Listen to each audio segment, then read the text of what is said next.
Jesus in the war, the legions in our hearts, shed waters in our balls. The spirit and the flesh, the emotions that arrest. The cerebral will contest, propelling the unrest.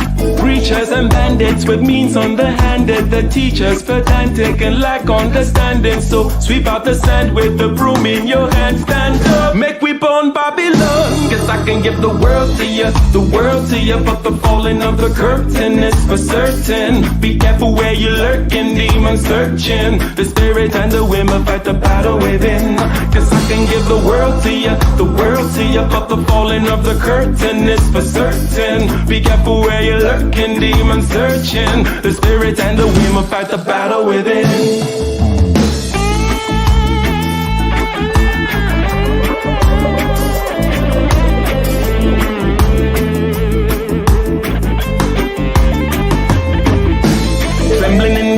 With the semblance of a blaze, with gratitude and rage, we touch another page with delirious delight, impervious to light. This vitality and might encourages the flight. Preachers and bandits with means underhanded, the teachers pedantic and lack understanding. So sweep out the sand with the broom in your hand. Stand up, make we burn Babylon. Guess I can give the world to you, the world to you. But the falling of the curtain is for certain. Be careful where you're lurking, demons searching. The spirit and the women fight the battle within. Guess I can give the world to you, the world to you. But the falling of the curtain is for certain. Be careful where you're lurking, demons searching. The spirit and the women fight the battle within.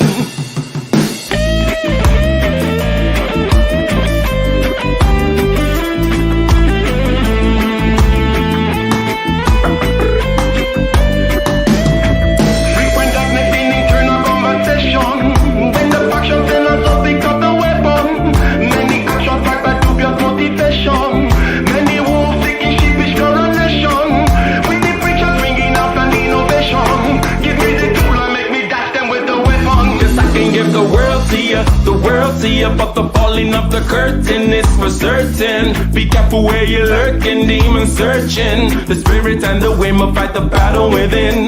Guess I can give the world to you, the world to you. But the falling of the curtain is for certain. Be careful where you're lurking, demons searching. The spirit and the women fight the battle within.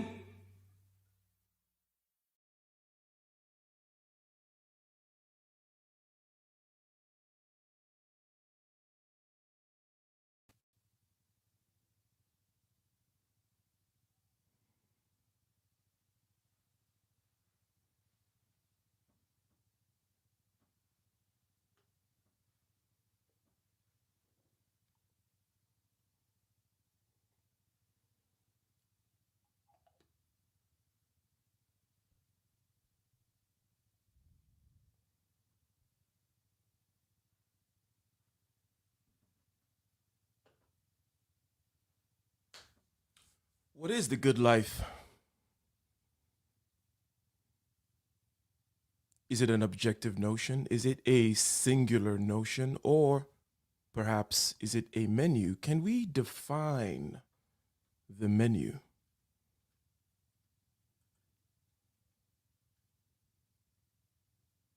From an internal perspective, from the perspective of values, virtues, identity, or also from an external perspective, the environment, the tribe, aesthetics, legacy, your contribution. Regardless, the notion of what the good life is a topic that is essential to us as individuals, as families, as communities, as groups, large groups, as a nation. The question of what the good life is and how can I facilitate it with my virtues. What is the good life and how can we facilitate it through societal structures and so on and so on and so on. Welcome, welcome, welcome, ladies and gentlemen. Welcome to my channel. My name is Ike. And over here, we talk about being better and doing better with a strong emphasis on doing. And what are we doing today? Today, we are having a conversation. We are having a conversation about the good life. And we're having a conversation with none other than that whom we will now introduce, the entity himself, the force to be reckoned with, the voice of Africa himself, Mr. J. Ibrahim in the house. How are you doing, sir?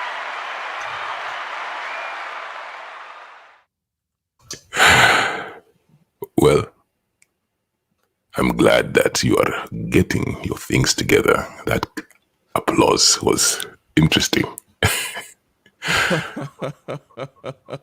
Good, good, good. It's good to have a surprise every now and again, isn't it? So we're let's get right into this thing. But I would like to say that before we get into the question of what is the good life, or have a conversation about that topic, let us take a brief, that is, pause here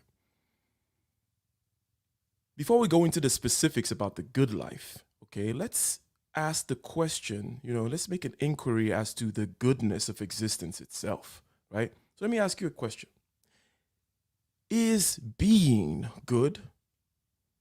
What do you think metaphysically about the worthwhileness of being? Is it good? Is it bad? Is it indifferent? Can we even judge? Is there a standpoint from which we can judge? Right? Before we go into the good life, is it there? Is it not there? What do you have to say if I were to pose to you the question, is being itself good? Well, it depends. Where would you like me to start? From the truth as I understand it, or the truth as can be described to others to obtain some meaning from it? Start with the truth as you understand it. Yeah, let's go right there. Okay. Well, the good is the metaphysics of everything, nature, the absolute truth. The good is where everything stems from. The good is God, in fact, at the lowest level. And when you align yourself to the good, there might be some bad, but bad is not the opposite of good. The opposite of good is evil. So, as long as you make yourself go towards nature, the natural space of being, that is when you align yourself to the good. Okay. So if you define the good as metaphysical, that which undergirds order in of itself, that which makes perhaps even being possible, observation of being possible, our conversation, our any kind of order whatsoever possible. So the answer to the question will be yes, you do think that existence is good, is worthwhile in some kind of a sense, to the degree to which one can say such a thing as worthwhileness, uh, taking a God's eye view, if you will. Would that be correct? Are you saying yes to the question? If we now take it away from your understanding to something that you can broadcast out there, is Mr. J. Ibrahim saying, before we get into the good life, are you saying that you are optimistic metaphysically about existence in and of itself? Exactly. Just because we are being, this is a gift that which not everything has. The consciousness, our ability to think, to feel, to rationalize, and to explore ideas, and to question ourselves, even question our creator, even to question reality itself. This is in and of itself good. And when you put this together with our own feelings, understanding, and reason, then we can then make things that seem like the good life. But just being itself is good. However, Oh, okay, go ahead. there are those who think that reality and being itself is actually evil. They have their reasons. These are the anti-natalists. They believe because there is an asymmetry of suffering in life, that means therefore life is not worth it. However, what they seem to miss is a few things.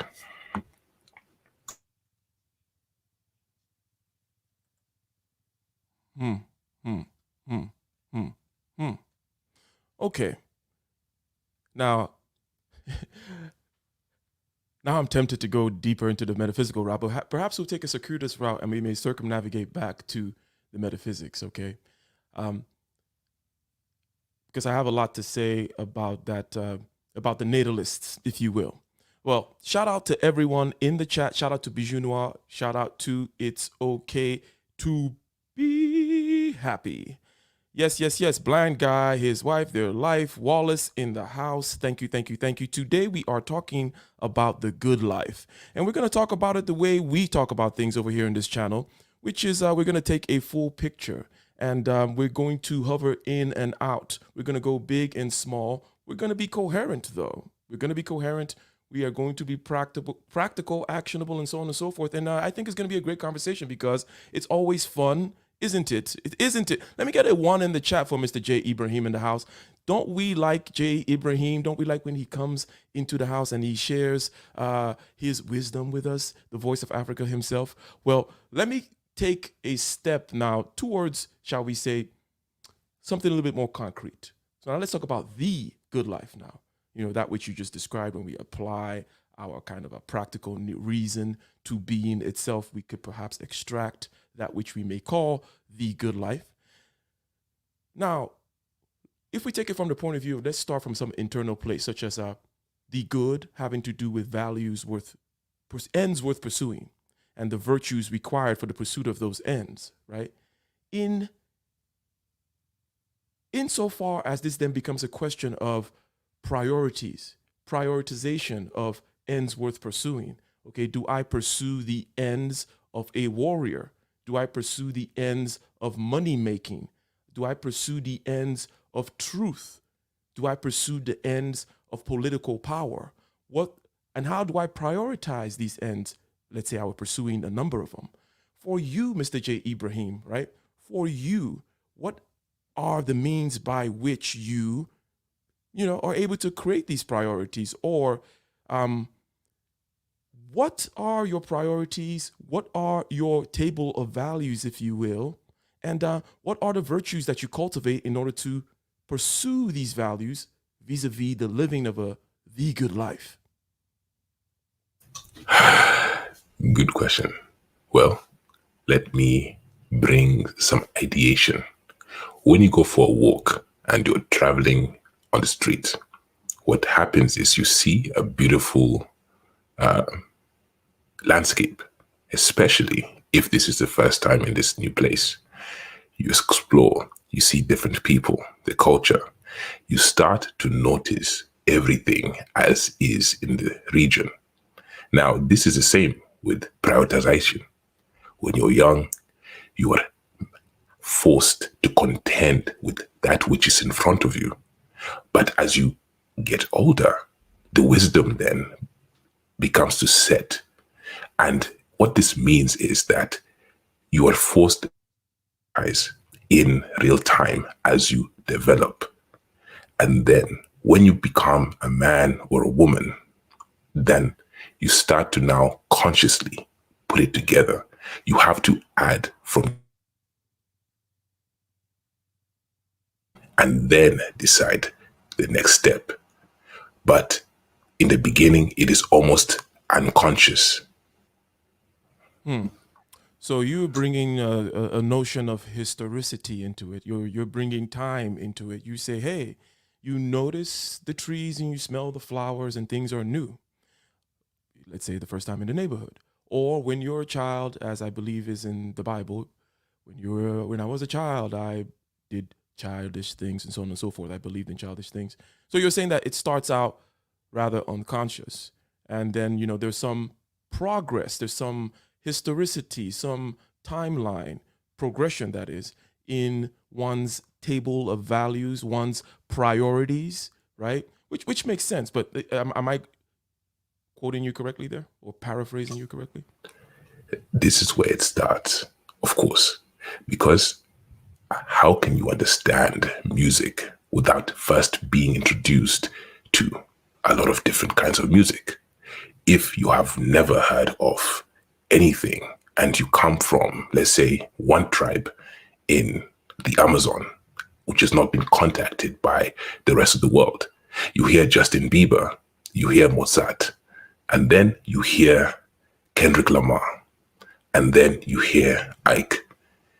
You will think that they're all marvelous, because of the simple over exaggeration of the impulses, you don't have the ability to rank order these experiences into what we know as artistic relevance. I won't say Okay. that. Okay. Right. Interesting. So the sampling is important. Um, is it therefore the case that one cannot necessarily know what one's values are? If you can pick any particular realm, let's say now you're talking about music, you're talking about the artistic realm. Okay, if you have not sampled all these different kinds of music, how can you know how to rank order them? How can you know how to rank order the different styles? Same thing for lifestyles. Maybe you will love being a warrior as opposed to being a merchant. If you have not seen and really looked at them and absorbed them, if you will. So you're saying that this sampling phase is absolutely necessary to be able to rank order and have a table of values and then cultivate virtues for the pursuit of these? This is absolutely necessary. If you are born Muslim, of course, 99% of the time, that is your philosophical venture in how you offset your being. The same with every other religion. But unless you question it, you start to ponder, you become something different, even if it is just in the ability to think of a different state that you could have been. Then that is where you start to truly begin to engage with truth and being and the values. Because to have a value that is simply imprinted on you as a child is not value enough to you. You are now an extension of a culture. There's nothing wrong with it, but it is not the value of the individual that then leads to the good life. It is just the foundation. Okay, so if we're to take the analogy of Plato's cave, we all need the cave. In this particular case, you say that we're born into Islam, let's say, and that is your cave. That is your perspective. That is that is your perceptual framework. That's how you're taking in the world. However, you cannot begin to rank order anything, or you cannot actually choose Islam until you are exposed to the other things. And then now I'm going to ask you, so that's one question, right? It is the repeat of the same question of before that you're just paraphrasing what you're saying. But then there is the pick whichever set of values you want and how you rank order them. Take me, for example. I like to always say that I put truth, wisdom, sage, priest type values on top. That's the top of the pyramid for me. And then underneath that are the creative virtues. I like to be creative. I'm an entrepreneur. I'm an artist. I do music amongst other kinds of things. I like to be able to overturn things, to move freely, to be open, to create, to mold, to bend, right? And then underneath that, I have my merchant style for several reasons. Number one, because they facilitate the other two, right? Because in order to be free, to think clearly, one does need financial means. And also in order to be creative, truly independently creative, one does need independent financial means, right? So using that particular template, let's say that's just that kind of an example, right? That kind of a answer to the question that I'm asking you, and you can pick whichever kind of template you want to use. How do you rank order these values? Do you rank order them? Or do you just go full circle in the mode of sampling, observing, and you somehow stay there? And that really is, where you are. You some kind of philosopher king type that doesn't quite go ahead. What is your rank ordering? What is at the top for you? Is it truth? Is it valor and courage? Is it commercial ends? Is it political power? What is it for you? Good question. For me, it is actually truth. However, I want to put it out there that everyone cannot seek truth as the highest wisdom. However, it is the highest wisdom. Because if you seek what some of the things you seek, for example, you are in issue of potentially then becoming an idol worshiper. Idolatry is worshiping a false god, a god that is made of an image that can be removed and overturned. But if you worship something eternal, then it cannot be removed. Let me give you an example. A lot of young men and also middle-aged men in the West, especially, have begin to feel inept because their natural proclivities to help with society, such as working hard in mines and other physically demanding jobs, or even trucking, for example, is reducing because of the exponential growth of technology. A lot of these men were worshiping the idea of family, the idea of using their physical strength in order to provide for that family. But now that both of those things are becoming to be destroyed, a lot of them, unfortunately, have turned to the ending of being because of this, precisely worshiping the false god, which in this case was society. There is nothing wrong with attenuating yourself to society. However, you cannot worship it as the highest form of expression for being. You must worship something higher than that. Something that, even if the environment changes, still allows you to exist, still allows you to find new meaning. You must always be ready to sample new ingredients.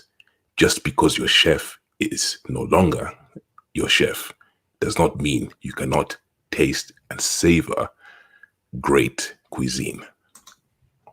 Okay. People writ large, the average person in society,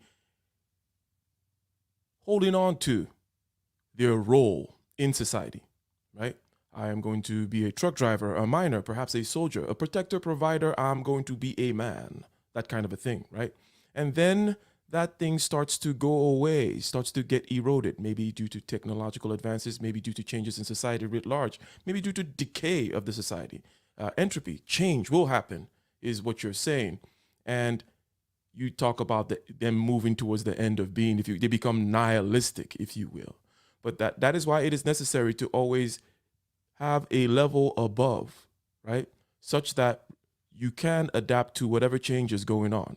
So we're moving back now to the importance of sampling, right? The importance of being able to sample from the different, from the plethora of experience in life, so that you can always then reinterpret the good into whatever the new chef in town is, the new ingredients, the new societal structure, whatever it may be. Oh, no more trucks, no more role for me as a quote unquote man in a quote unquote Western society. Oh, no problem.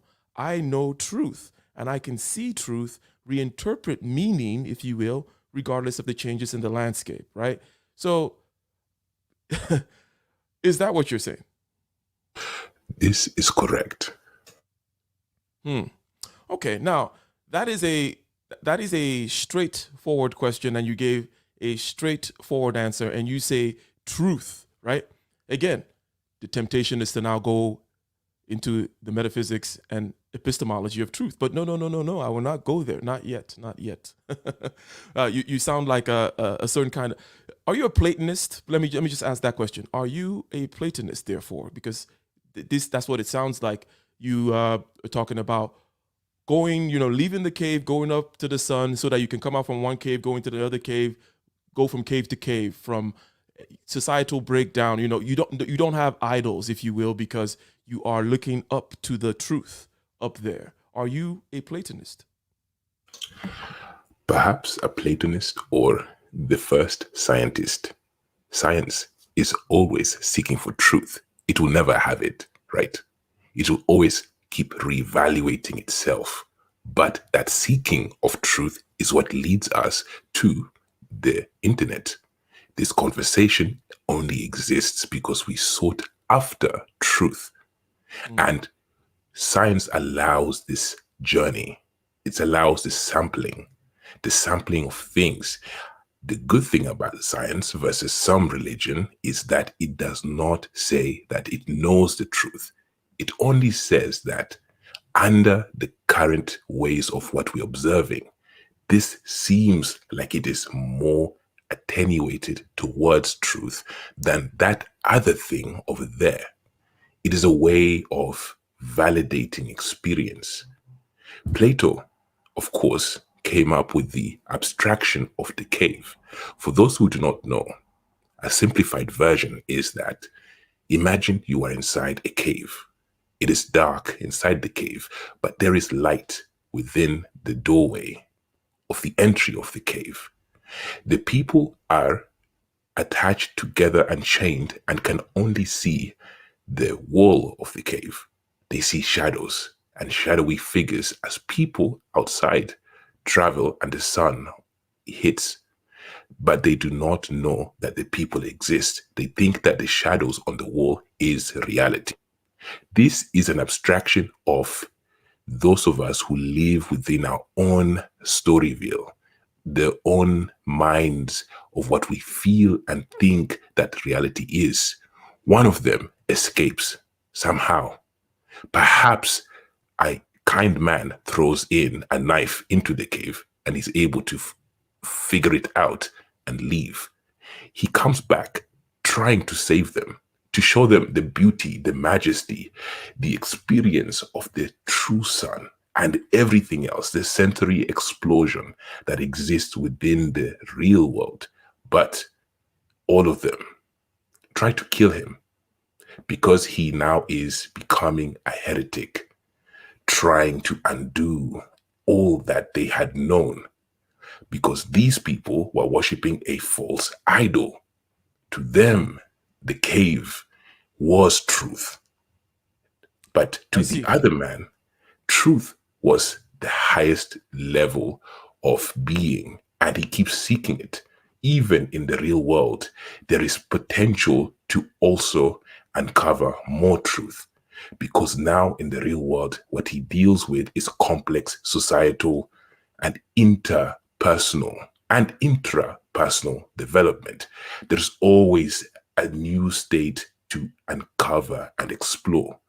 Before you can even know what good is, you must first begin the journey and start sampling. But truth must be the highest level. That is interesting. First, a comment about the science that you mentioned, and you came back to it again, that the sampling and then the truth. For me, to my way of thinking and operating, it's like science emphasizes the sampling. It does not say I know the truth, but it emphasizes the sampling. And hence, it makes it such that you're less likely, if you have the right attitude, to not be stuck to a particular iteration of society, of your role, if you will, right? You're not going to get stuck to a particular idol, right? And you're not going to worship that. And also that basically Plato's cave is more or less, the Matrix, right? You're stuck in the Matrix, you take the red pill, you escape, and you come back and you try to save some people, but some people say, hey, you know what? Ignorance is bliss. They'll kill you, and so on and so forth, right? The Matrix and the Plato's cave, they're more or less they're analogies to each other, right? They're not even more or less. It is exactly the same story. The creators of the Matrix simply rewrote Plato's cave, the allegory, in their own interpretation, but it is exactly the same thing. It is the same experience. Those people here, for example, in the red pill community, they are still, unfortunately, potentially idol worshippers also, because they have escaped the matrix of society as was supposed to be for men. However, now they have understood that actually society is broken. It is the same men I talked about a few minutes ago. But the issue here is, you must remember, it is not just the dynamics between genders that you should focus on. You should escape the matrix in all of your being, and you will see that you can even get that relationship that you sought after. That is part of the good life, is detangling attenuating yourself to truth instead of idolatry. If you can do that, you can find the areas where actually your life aligns with that which you seek.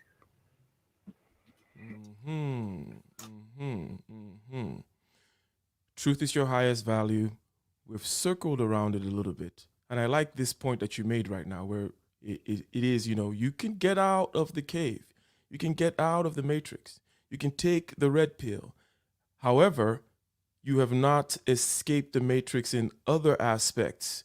And when you escape the matrix in other aspects, you're going to you will be able to, let's say, for example, you said, find that relationship that you seek, for example, because you'll be able to perhaps find solutions / also see the truth, if you will, of the nature of that which you sought, or perhaps that you were seeking an idol after all, right? And that was a fool's errand to begin with. And perhaps that whatever it was that was pushing you in that direction, and perhaps I'm going to abstract now in my attempt to just kind of restate and try to understand, whatever was pushing you in that direction has a different instantiation that you can find, whether or not this society has been completely, whether or not, when you completely untangle everything, completely get out of all matrices, right? And you will then be able to see quite clearly that which was moving you, right? And move more and more towards the attainment of certain values, if you will. But let me move the conversation a little bit forward here now. Ayn Rand says that happiness is the attainment of one's chosen values, right? The American founding documents talk about life, liberty, the pursuit of happiness. In other words, we, whether you're talking about the individual or the group, we closely tie the good life, right, and the good itself to happiness, okay? How important is happiness in your view, right, to the good life? And how does happiness relate to the good? And you can take it at whatever level you want to take it, either on the very superficial level all the way down to something like Ayn Rand saying that happiness is the attainment. She does not say the pursuit. She said the attainment of your value is happiness. So happiness is quite rare, it seems, in her worldview. But we seem to relate happiness and the good, right, in many ways. Any thoughts on that? Happiness cannot be the highest good or thing to seek. In fact, it is a fool's errand to seek happiness. What one must seek is the internal balance, as well as stated Trinity. In the Matrix, Neo is becoming the One, and we know the One is talking about the Trinity of the Holy Spirit, the Father, and the Son. When those three become one, that is when you obtain that state of enlightenment. So if you seek the good life, or the good, for example, let's talk about us as people. We have the body, the spirit, and the mind. This is our relevant Trinity. If we can become very spiritually seeking, body, to improve our body to the highest level, good health, good motivation, good exercise, and then also our mind to be able to think in a logical way that we can solve problems. This then expands, and automatically so-called happiness becomes an extra. It has become a consequence of the unity between all the trinities. That then becomes the one. Meaning, do not seek happiness. Seek the balance, seek growth in the trinity of self, spirit, body, and mind. Happiness will just become a consequence to that. But if you seek happiness, you will be seeking sensory experiences that are linked to what happiness might be. For example, you might begin to seek true enlightenment of the mind, but then forego the enlightenment of the body.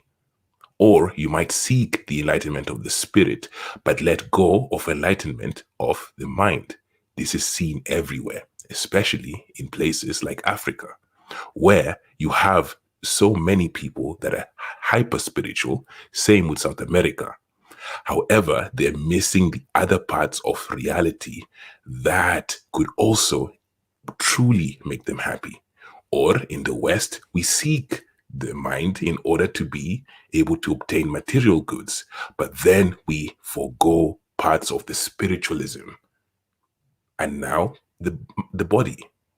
You must seek the unity, become the Trinity, become God. Good. It is, to put it in a Petersonian way, happiness in that case will be a result of a certain alignment. And I think that Ayn Rand was, because that's why Ayn Rand said, the attainment of the value, that's what happiness is. The value is primary, not happiness per se. So a certain alignment, let's say you're not seeking the frills, the aesthetic or the external, the sensual aspects of what some people may call happiness, right?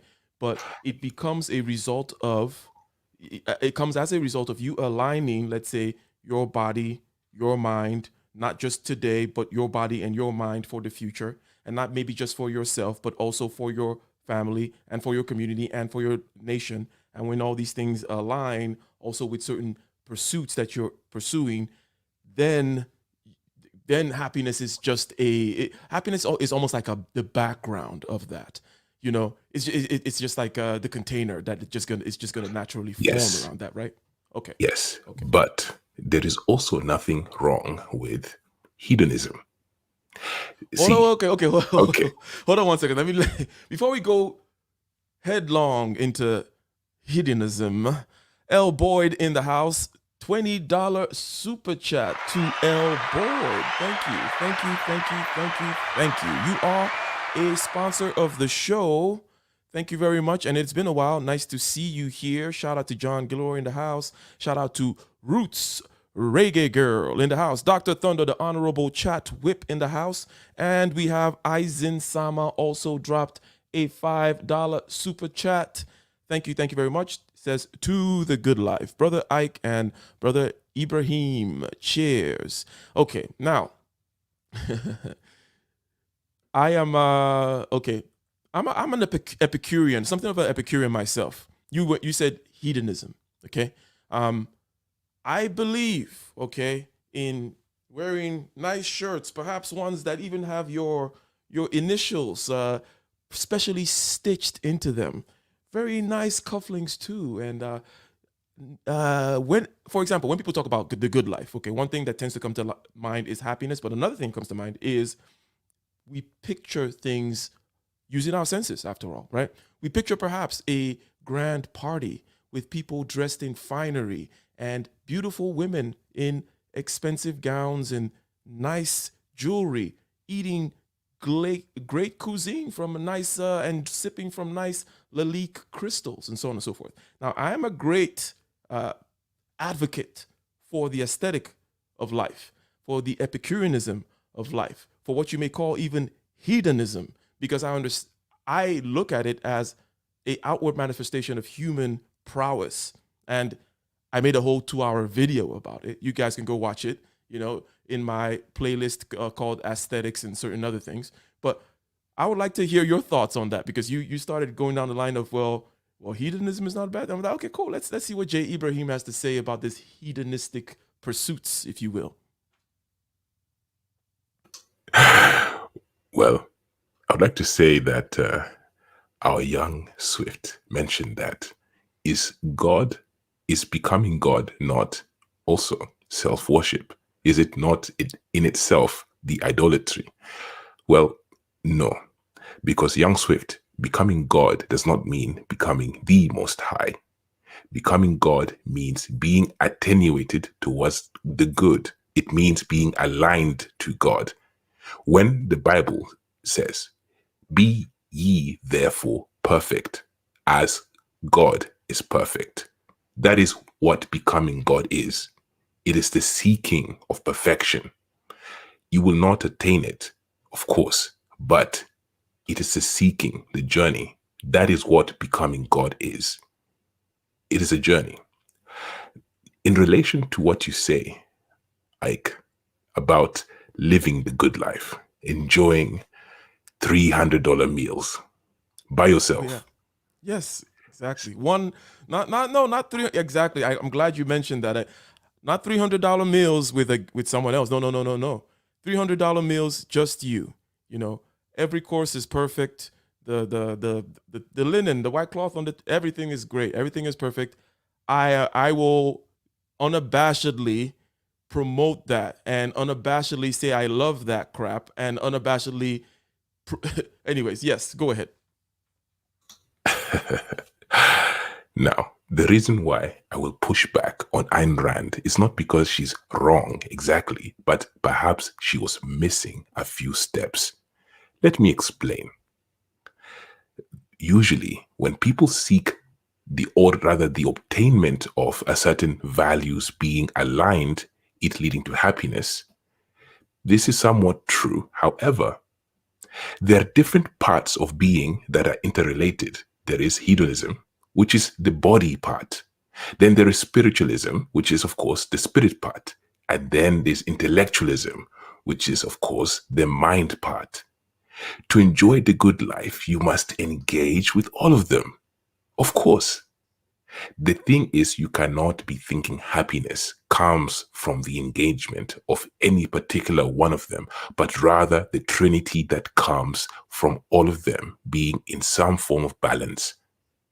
So, yes, Mm-hmm. in Congo, we have the Sapos.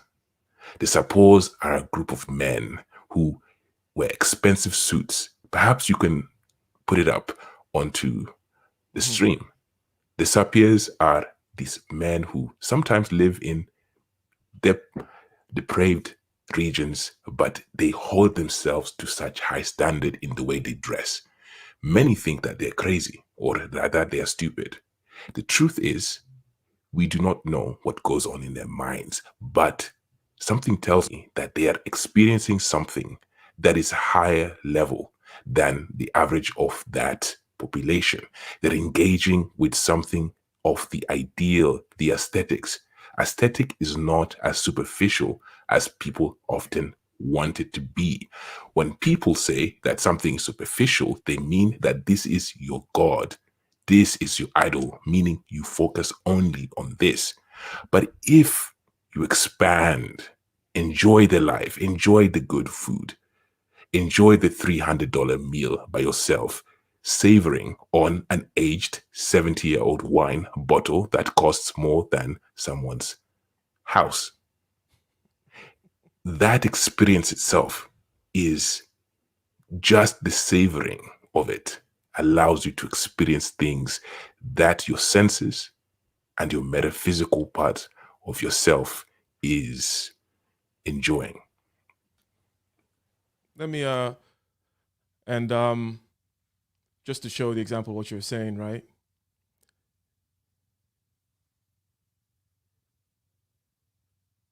Nice kicks.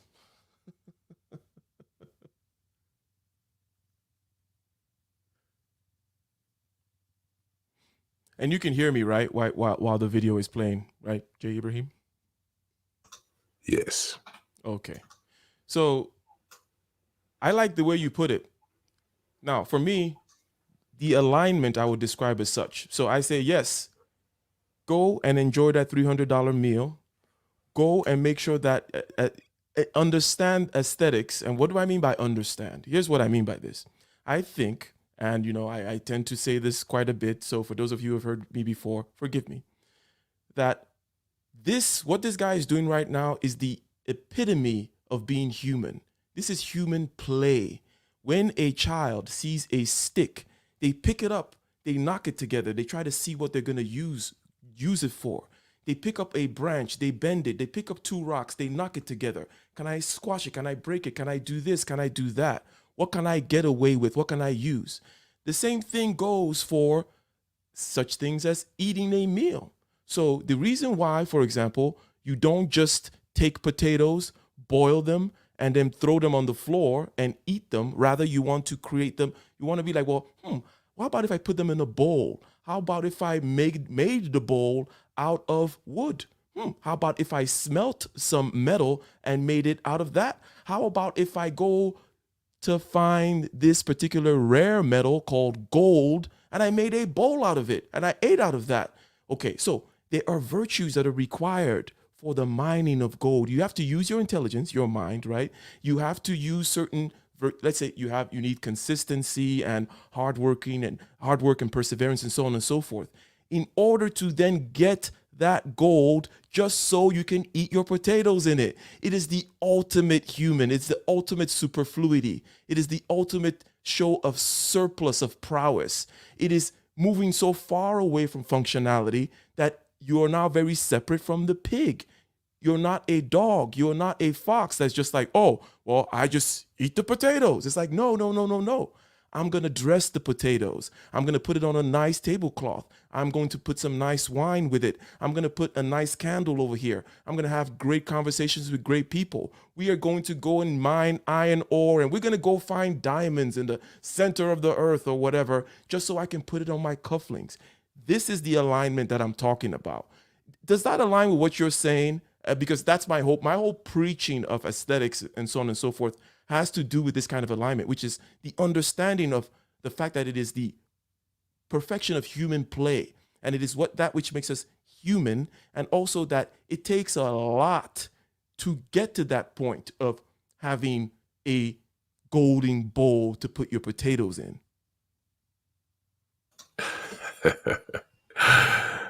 I am interested to respond to something from the chat, but perhaps I will not. But given everything you have said, yes, this is the epitome of actually leaving the cave. The cave tells you you must go to work, you must go to the village, you must sell your potatoes, you must sell your plants from the garden, the kale, you must eat the kale and the potatoes in the usual way.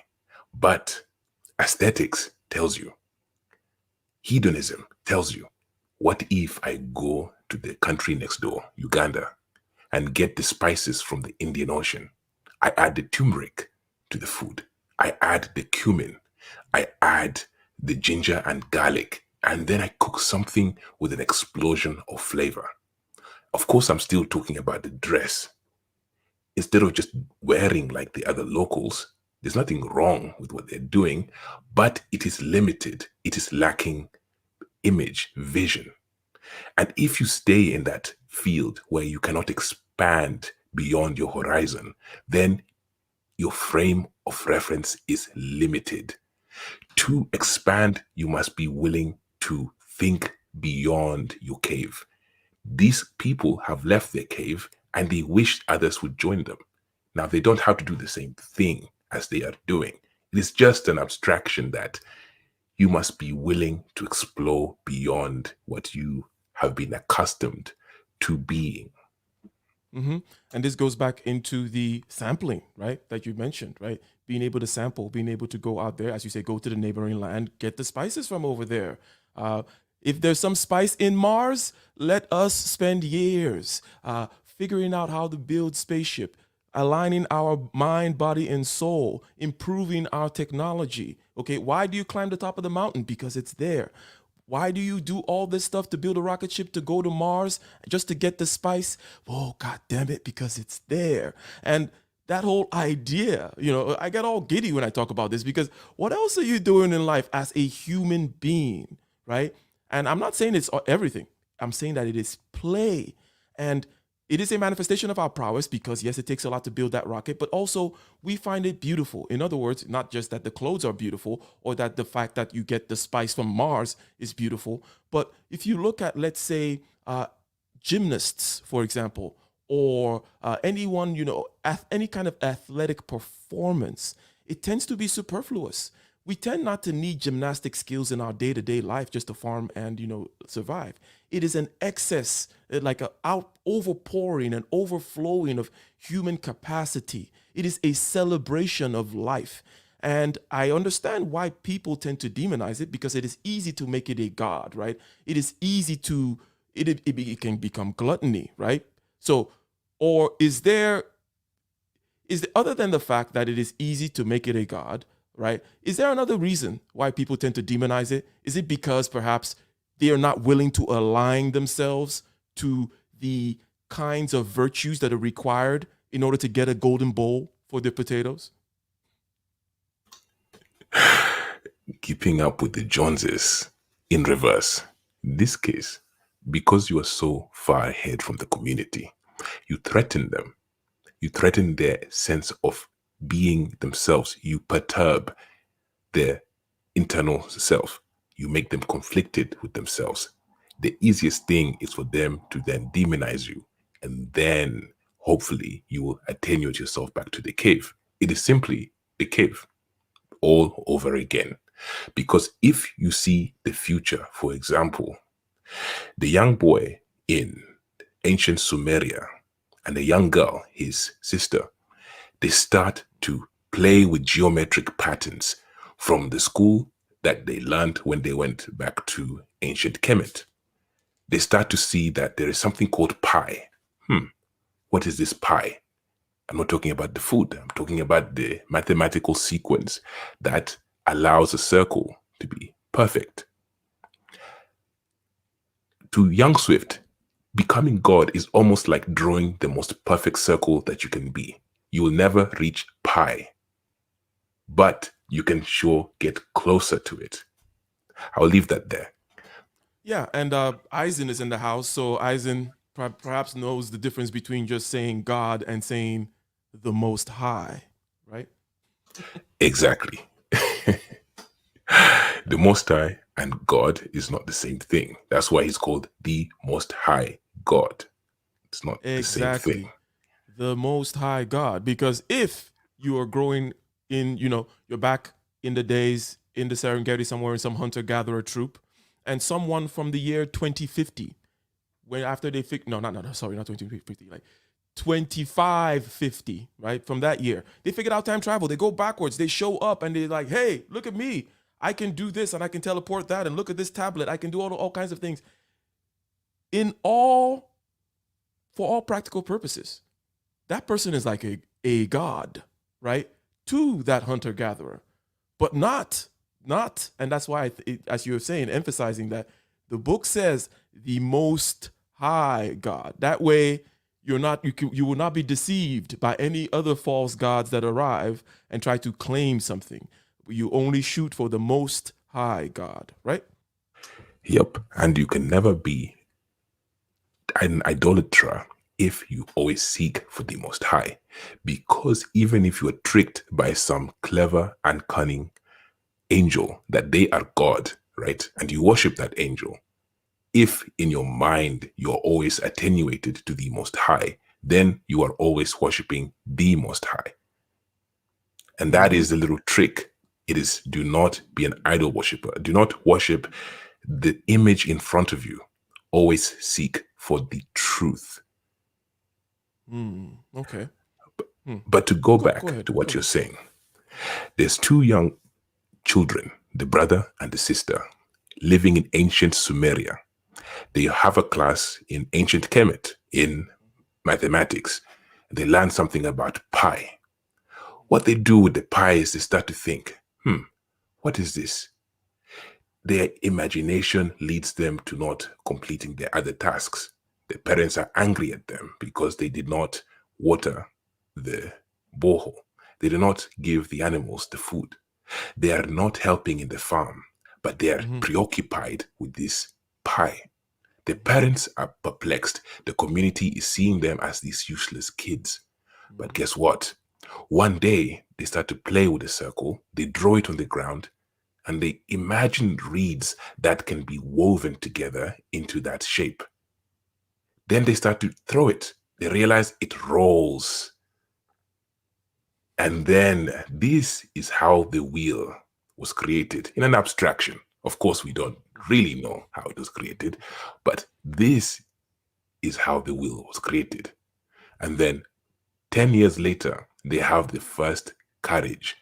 Ancient Sumeria now becomes a world superpower because they now have the ability to transport countless of goods from the regions around them. That comes from the play. that comes from being able to play with that which is not materialized yet in the normal ways of being.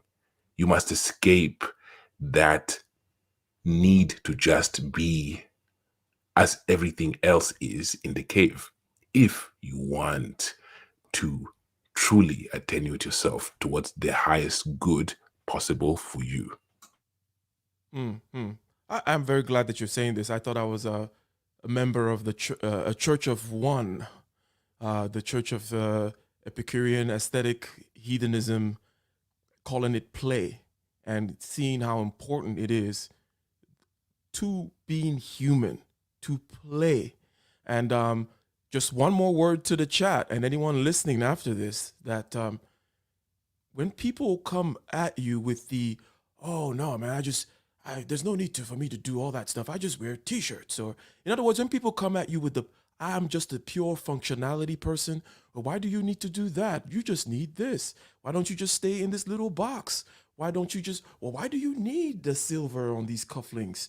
It's like, because it is play, it is because it's what makes me human, and it is a celebration of being itself at the highest levels. And it is something to aspire towards. But I will get off my soapbox for a second here. And since we're talking about happiness, perhaps we should now talk about perhaps identity. Before that, Go ahead. there's a comment I must respond to from Ray Hannah. I assume Ray Hannah is a woman, but if I'm wrong, I apologize. I strive every day to be humble, for the story of Nebuchadnezzar scared the SH*T out of me. 100%. The interesting thing here about being humble is, that is a whole different conversation. When Christ said that you must seek to be humble, when Christ said that you must turn the other cheek, it does not mean that you are humble because you are actually in a lowly state. When you are low, you're not humble, you are low. Exactly. You're only humble if you have obtained the riches of the king to begin with. That is the virtue of being humble. It isn't about not going on the journey. It is about going on the journey and maintaining your identity. Yes, the only reason you can turn the other cheek is because you're so strong that slap, it doesn't even really matter. If you're so weak, your head is blown off by the first slap. Only he who is strong and powerful and has attained a high position can turn the other cheek, can choose to sheathe the sword and not chop the person's head off, right? Exactly. When Christ, before he died, what happened is that Peter cut off the ear of one of those who were seeking to take Jesus into custody. Jesus said, "Turn the other cheek. Do not react." Now, this was a purveyor to what was about to happen when Christ himself, being God, could have just blown up and created a nuclear explosion to kill everyone in that vicinity as he was being crucified. But that was what is meant with turning the other cheek. He had a higher abstraction of saving those around him, and instead of using the power he had, he allowed it to happen. Now, that is also sacrifice, a whole different thing. But going back to identity is that, and also to Rehana, if you believe you will not survive the transition between the different caves, do not go on the journey until you have prepared. Before going on a fast, you should prepare. Reduce the amount of food you eat every day. Before going on the moon journeys, the astronauts must prepare. They must go through rigorous training. Do not go on a journey that is beyond your current strength. That is why Nebuchadnezzar happened what happened, is because he had not began to work on himself, the internal aspects. These must all align so you do not become corrupted. Corruption is a potential, and that is one reason why sometimes we do heed others to be careful, because hedonism can lead to corruption. Power will most likely lead to corruption if the internal soul of the individual has not undergone refinement. So you touched on, or I alluded to, identity. Then you touched on identity in order to continue with your answer towards Ray Hannah's comment. So identity and the self, if you will. Okay, there are 2 points that I would like us to reflect on. One of them is the question of authenticity, and then the other one is the question of group identity. Now, as it relates to the question here, and ladies and gentlemen, remember we're talking about the good life. Okay, what is the good life? Is it objective? Is it singular? Is it a menu? Can we define this menu? How do we define it from the internal in terms of virtues, values? How do we define it in terms of the external, tribes, societies? How do we make things such as society so that they facilitate the good life? How do we have virtues and values such that it facilitates the good life? How do we have attitudes, for example, the sampling attitude, which Ibrahim talked about, the attitude of going out there and looking at different things. You don't know that you like Kendrick Lamar unless you've listened to other kinds of music, right? How do you know you like Kendrick Lamar? Anyways, so that's what we're talking about. And the notion of authenticity, okay, and the self, right, is something that is also related to the good life in terms of popular parlance, if you will. Okay, so how does one tackle the issue of authenticity? And is it related to the good life, right? Because people tend to say, now if I may just kind of show my hand a little bit here, I think that the notion of authenticity in the way in which it is said most of the time has a political, it is a thin replacement for the notion of good and evil, right? It is a thin replacement for the truth, because they don't say the truth. They just say authenticity. And, oh, he's being authentic and she's being authentic. And maybe it's great for bohemia, if you will. But now I don't completely dismiss it. I'm just saying that one particular representation, one particular aspect, one particular portrayal of the importance of authenticity, I think is a little tainted with, it's a little, anyways. But how do you look at it? How do we tackle the notion of authenticity and the good life? How are they related? Well, with authenticity, this one is an interesting point because it tends to be political also. And one must be careful extremely when seeking to be authentic, because when we seek things in life, we tend to seek for the evidence. For example, I am being authentic. I want you to acknowledge my authenticity. It's not just internal. And when you must then seek for external validation of your authenticity, unfortunately, depending on the values of the society you live in, you might suffer. I'll give you a perfect example. There is a great movie from the UK. It is called Luther. Perhaps it's a television series, not a movie. Luther is about a brooding, hyper-intelligent, genius, black detective who is obviously going through his own problems of growth and journey and the typical troubled, tortured genius. Now, what happened is I read an article recently saying that the show was not authentically black enough. See, this is where the danger comes in. Because the character did not eat Caribbean food or have many black friends, it is not authentic. They have a vision of what they think being authentically black is, which we all know what these things are. It is the integration inside some form of hip-hop culture. There is nothing wrong with hip-hop culture, of course. That is a big aspect of the interrelation of being black in the West.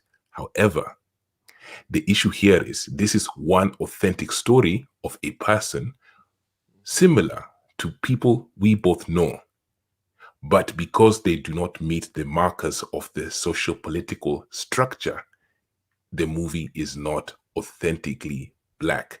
This is the warning that I heed for those who seek authenticity without seeking internal clarification of authenticity. You cannot wait for the external world to tell you that you're authentic. You must be authentic in being seen as inauthentic, potentially. Hmm. You must be authentic in even if you are seen as being inauthentic, because there's always that potential there. 100%. And yes, I've always seen I always like to point out the political angle of many things, if you will. And I think that authenticity is one of those strange offshoots of uh, the morality of relativism. Now, because relativism pretends to not have a moral code, right? And I'm talking about moral relativism, right? Moral relativism says, oh, all this good and evil, all this Platonist type stuff, or Platonist, or let's say Christian or Jewish, whatever it may be, that the Most High God or the truth coming out of the cave, escaping the matrix, the good as such, that kind of stuff. You put that away. Let's all chill. Let's have an attitude of relaxation. But guess what? They sneak in a morality. They sneak in this morality and they call it authenticity. But you got to be authentic. You have to have commitments. It's this identity thing, right? Identity now becomes their God. They have now made that mistake of idolizing identity. Does that work within your particular construct there, or would you say no? That's not what's exactly. What do you think about that? What I just said. Well, yes. The issue here is that the relativists, who are also known as the neo-Marxist postmodernists, as Jordan Peterson likes to say, I don't think they're communists, but they are postmodernists. Of course, by definition, if you think things are relative, truth is relative, then you are, of course, a postmodernist. This means that you do no longer believe in logic as being the form or reason of things that are beyond math and science. You don't want to extend logic to culture or other things. You don't want to judge other cultures using logic. However, these are snakes in your garden, because what they will do is they will still come to your village in Africa. They will come and tell you that your women are not happy, that they must stop having as many children because of women's rights. What they do is they smuggle their identity into your culture regardless. So it's a lie. All they do is they create chaos and disorder so that they can then smuggle in their own feelings, their own perspective of the world. And they tell you that this is right. And the reason they do this is because once they already tell you that your culture is just relative, they can just replace your culture with their culture, and they are playing a power game. Identity is a very powerful thing. You must be secure in your own way of being without it somehow removing you. Many tribes in Africa, and we have all, I say we, but we have all fallen to this. We used to see media portrayals of certain places in Africa, and a lot of us, African Americans and other diasporans, used to say, look at those Africans. They are not wearing clothes. They are not civilized. The ones who are not wearing clothes, of course. The truth here is that, so what if they don't wear clothes? That is their expression of being in this world. There's nothing great or grand about wearing clothes in on itself. It is only great because you have inculcated a different culture that has that as part of the play. The not wearing of clothes that they have done, like the Ndeveles or the Zulus, now the women are reclaiming that. And there is some interesting interplay between the nudity aspect and also the sexual violence aspect. In the West, we are repressed. In some of those communities, there is no repression because it is not seen as something so grand. This is not to say one is better or worse. This is simply to show you that it is all just play. It depends on the narratives and the stories, but you cannot, if you do not have strong identity, allow others to come to replace your own identity with theirs. All you're doing is replacing one false idol with another false idol. This is dangerous because guess what? The idol that they give you looks just like them, thinks just like them, and you can never be at the highest form of that hierarchy using their false god. They come in, they say everything's relative. They come in and they tell you, while coming in and telling you that your women are not happy and your women need to do this, that, and the other, and so on and so forth. But yes, Jordan Peterson does call them postmodernist Marxists. There is something about this. There's something about the morality of relativism, okay, which is more because supposedly. So here's the story, right? The dialectic, if you will. It's like, oh, you guys need to stop killing each other with all this moral quarrel, if you will. Who's right? Who's wrong? Who knows? Let's create some space for peace.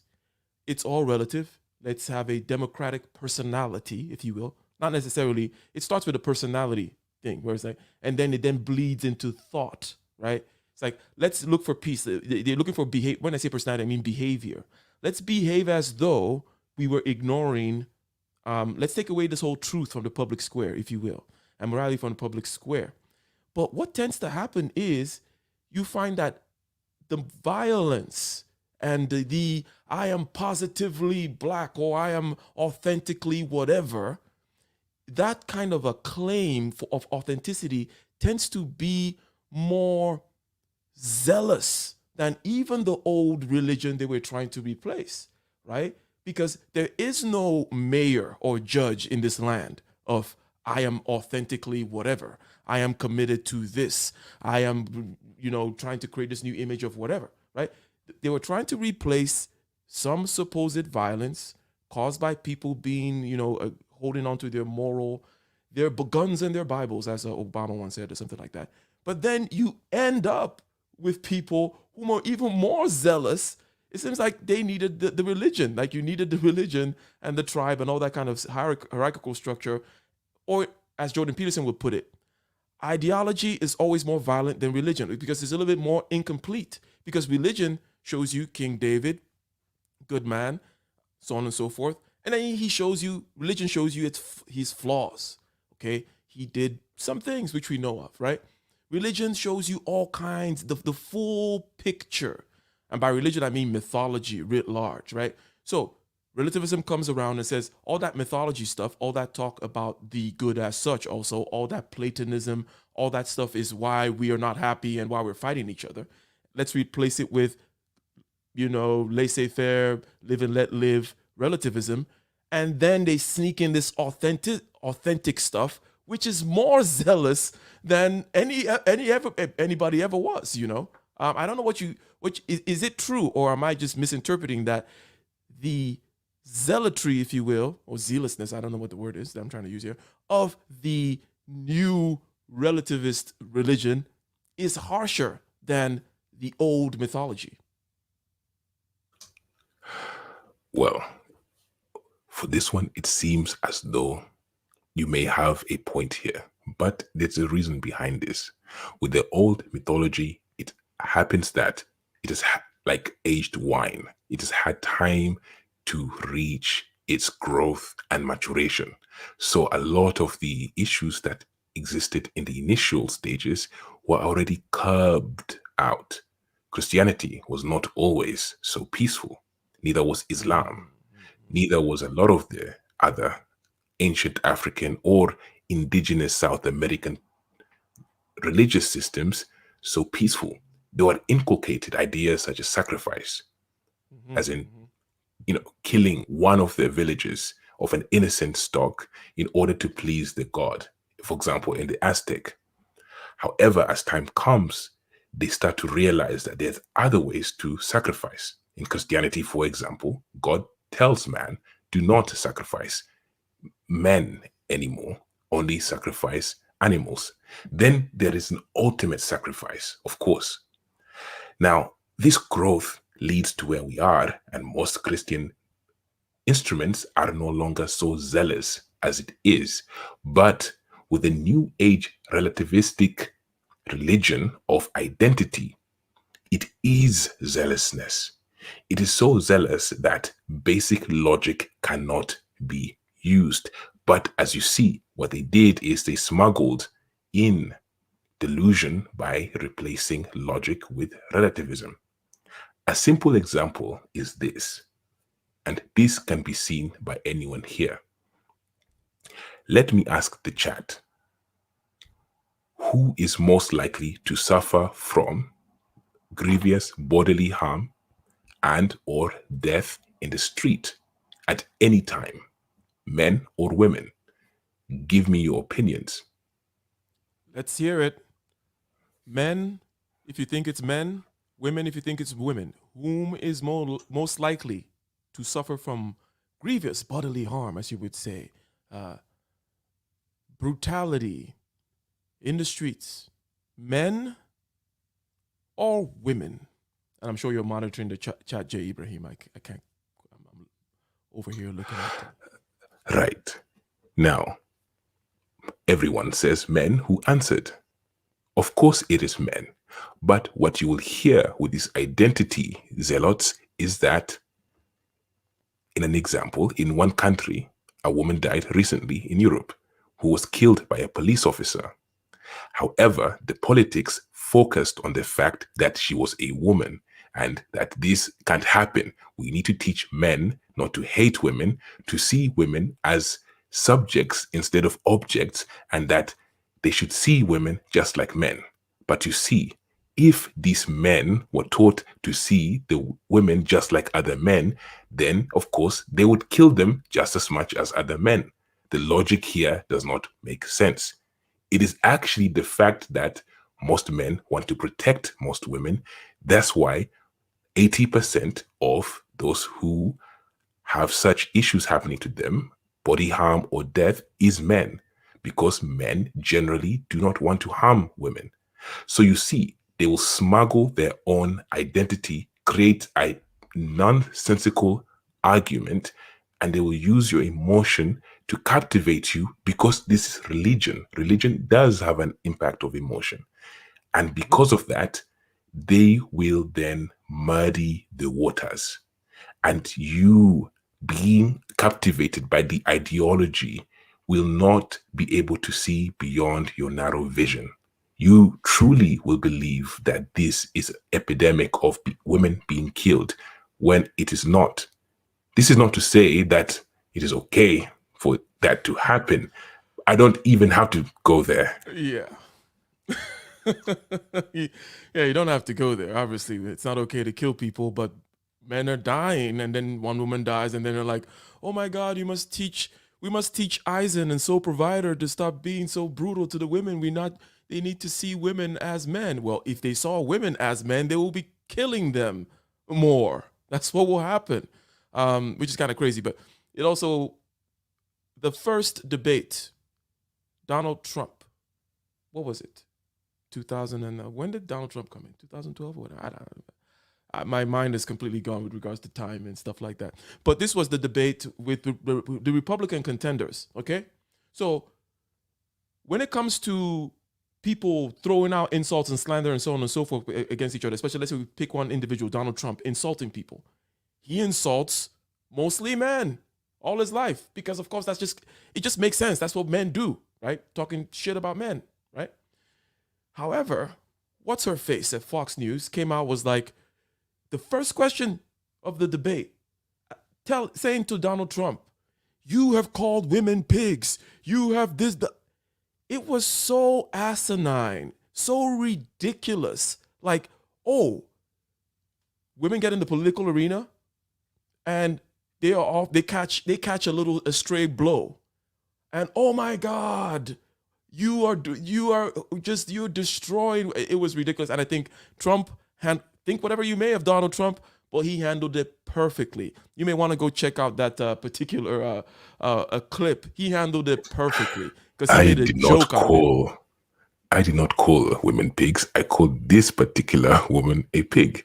Yeah, he said only. He said it was like, and she was like, "You have called women pigs and blah blah blah blah blah blah blah blah blah blah blah," and he was like, "Only Rosie O'Donnell," and then everybody started laughing, and it was like, yeah, because it was ridiculous, and that kind of stuff is very off putting. It is stupid beyond, and it also demeans women in this kind of roundabout way, where it's like, well, women want to get in the kitchen of politics, but all of a sudden they can't be called pigs too. It's like, what are we talking about? He called he's calling this other guy little and that one ugly and this one this and that. It's like, oh, but you call a woman a pig. It's like, get the hell out of here. Miriam Jones, you have said that Trump does insult women. Yes, he insults women. He also insults men. He insults African countries. In fact, he called African countries shitholes. Which some of them are. I would say the same thing too about you. It's like Eminem said, I only giving you things you joke about with your friends inside your living room. It's like, yes, there are shithole spots in this world. However, the point is, if you want to look at the quant of it, the numbers of it, you will find that mostly men were insulted. So why pick out this, you called women pigs?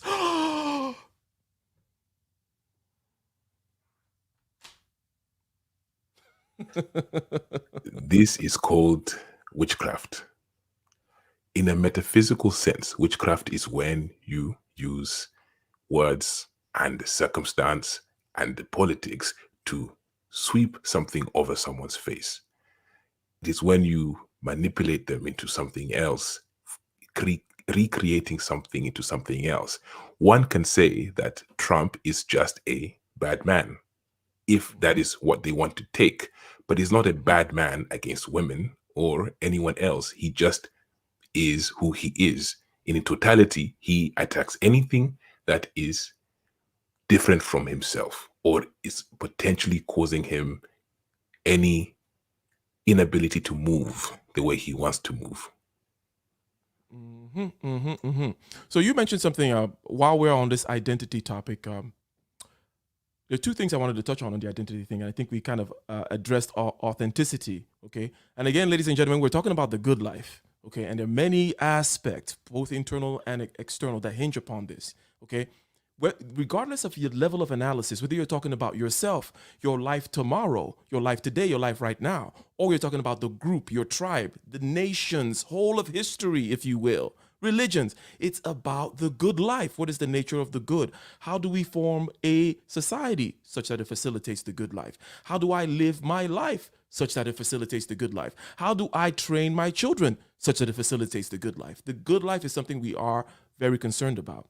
And we talked about it in terms of virtues and values and so on and so forth. Now we're in this kind of identity landscape. We talk about authenticity, how it can be misused, how people sneak in the authenticity relativism trope and then use that to make them your God. But now, if we talk about group identity, okay, you mentioned that it is the case that several tribes in the world, and you use certain African tribes, right, are beginning to become more comfortable, okay, with and taking pride in their tribal ways, the food, their clothing, or lack thereof, right? You use the example of nakedness in Africa, for example. People are becoming unabashed about their tribal identities. Now, is this an inevitable progression in the flow of history, similar to a Hegelian dialectic, if you will, or dialectic materialism of the Marxist sort? In other words, is this something whereby, due to the pendulum swinging and the spiraling of time, okay, either through material means or through spiritual means, you're going to get to this stage whereby the tribe now is going to, or the tribal peoples are going to be proud of their identity. They're not going to feel the need to defend their nakedness and so on and so forth. And also, what do you think about dialectic, of historical dialectic, if you will, or the progress of history, or the, shall we say, teleology, or directionality when it comes to history in general. And do you think that is what's going on here with the tribal thing? Your thoughts on this in general? Well, in this case, one can say that the tribes will come into their fold if the particular tribe goes through some things. For example, sampling effect, as we talked about in the beginning. The tribe had to go through the state where they were ostracized and forced, even if not literally, but due to shame and denigration of their cultural norms, into wearing clothes or removing some of their practices. What they must do is have gone through the wilderness. The wilderness aspect is important. For you to come out of a delusion, you must have first been deluded. So the tribes that were then deluded are now becoming undeluded, like the Ndebele or the Zulu. However, some tribes, like those of them that are in diaspora, they must seek convergence, because unfortunately, the identity aspect has been used against them to disallow them from reaching this state of enlightenment. They are busy fighting themselves with gender wars or other things, and this will not allow them to reach it. So in general, there is a directionality towards enlightenment, towards self-acceptance. But specifically, there are agents that can be introduced to prevent that. A lot of diasporans, unfortunately, are not close. They have a feeling that they want to be accepting themselves, but they don't have the will and or the organization to do it. The Ndebele have created the Ndebele cultural norms. They have their own Ndebele, Miss Ndebele. The Zulu have the same, and South Africa as a whole have one. The other ones in the diaspora are still seeking acceptance into representation into Hollywood, as opposed to creating their own Hollywood with organized response. That is the main difference. So I do believe that those who are organized will reach that self-acceptance, but those who are scattered, those who are still seeking acceptance within the idol God that was introduced to them.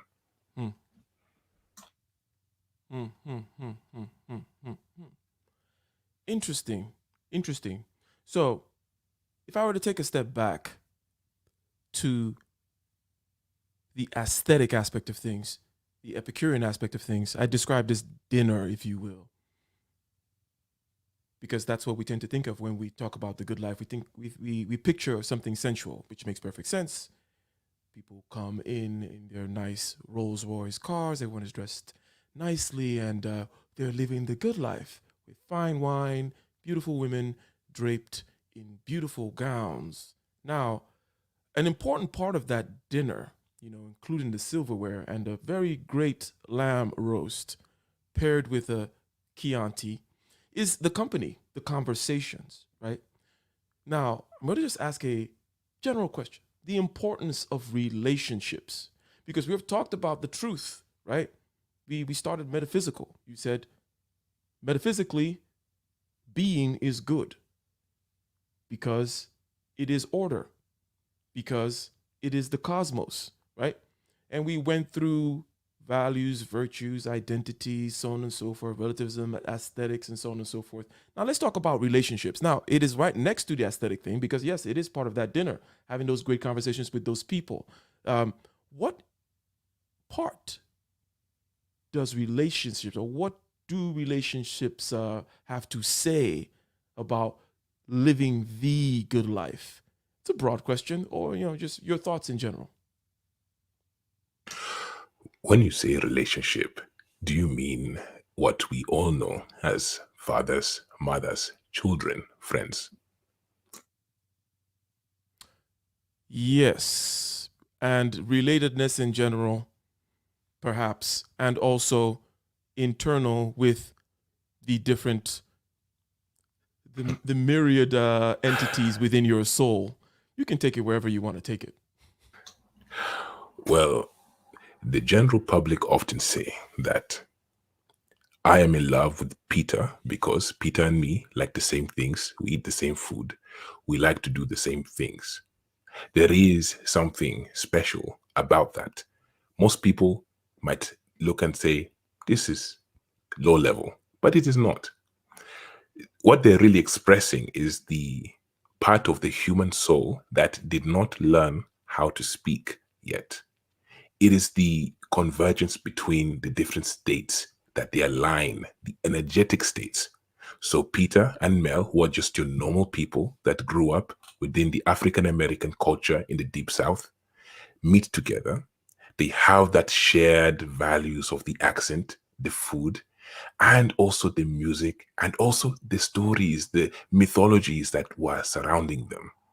They also have that shared experience of the pain of their ancestors that is in constant upheaval with the government slash state and society.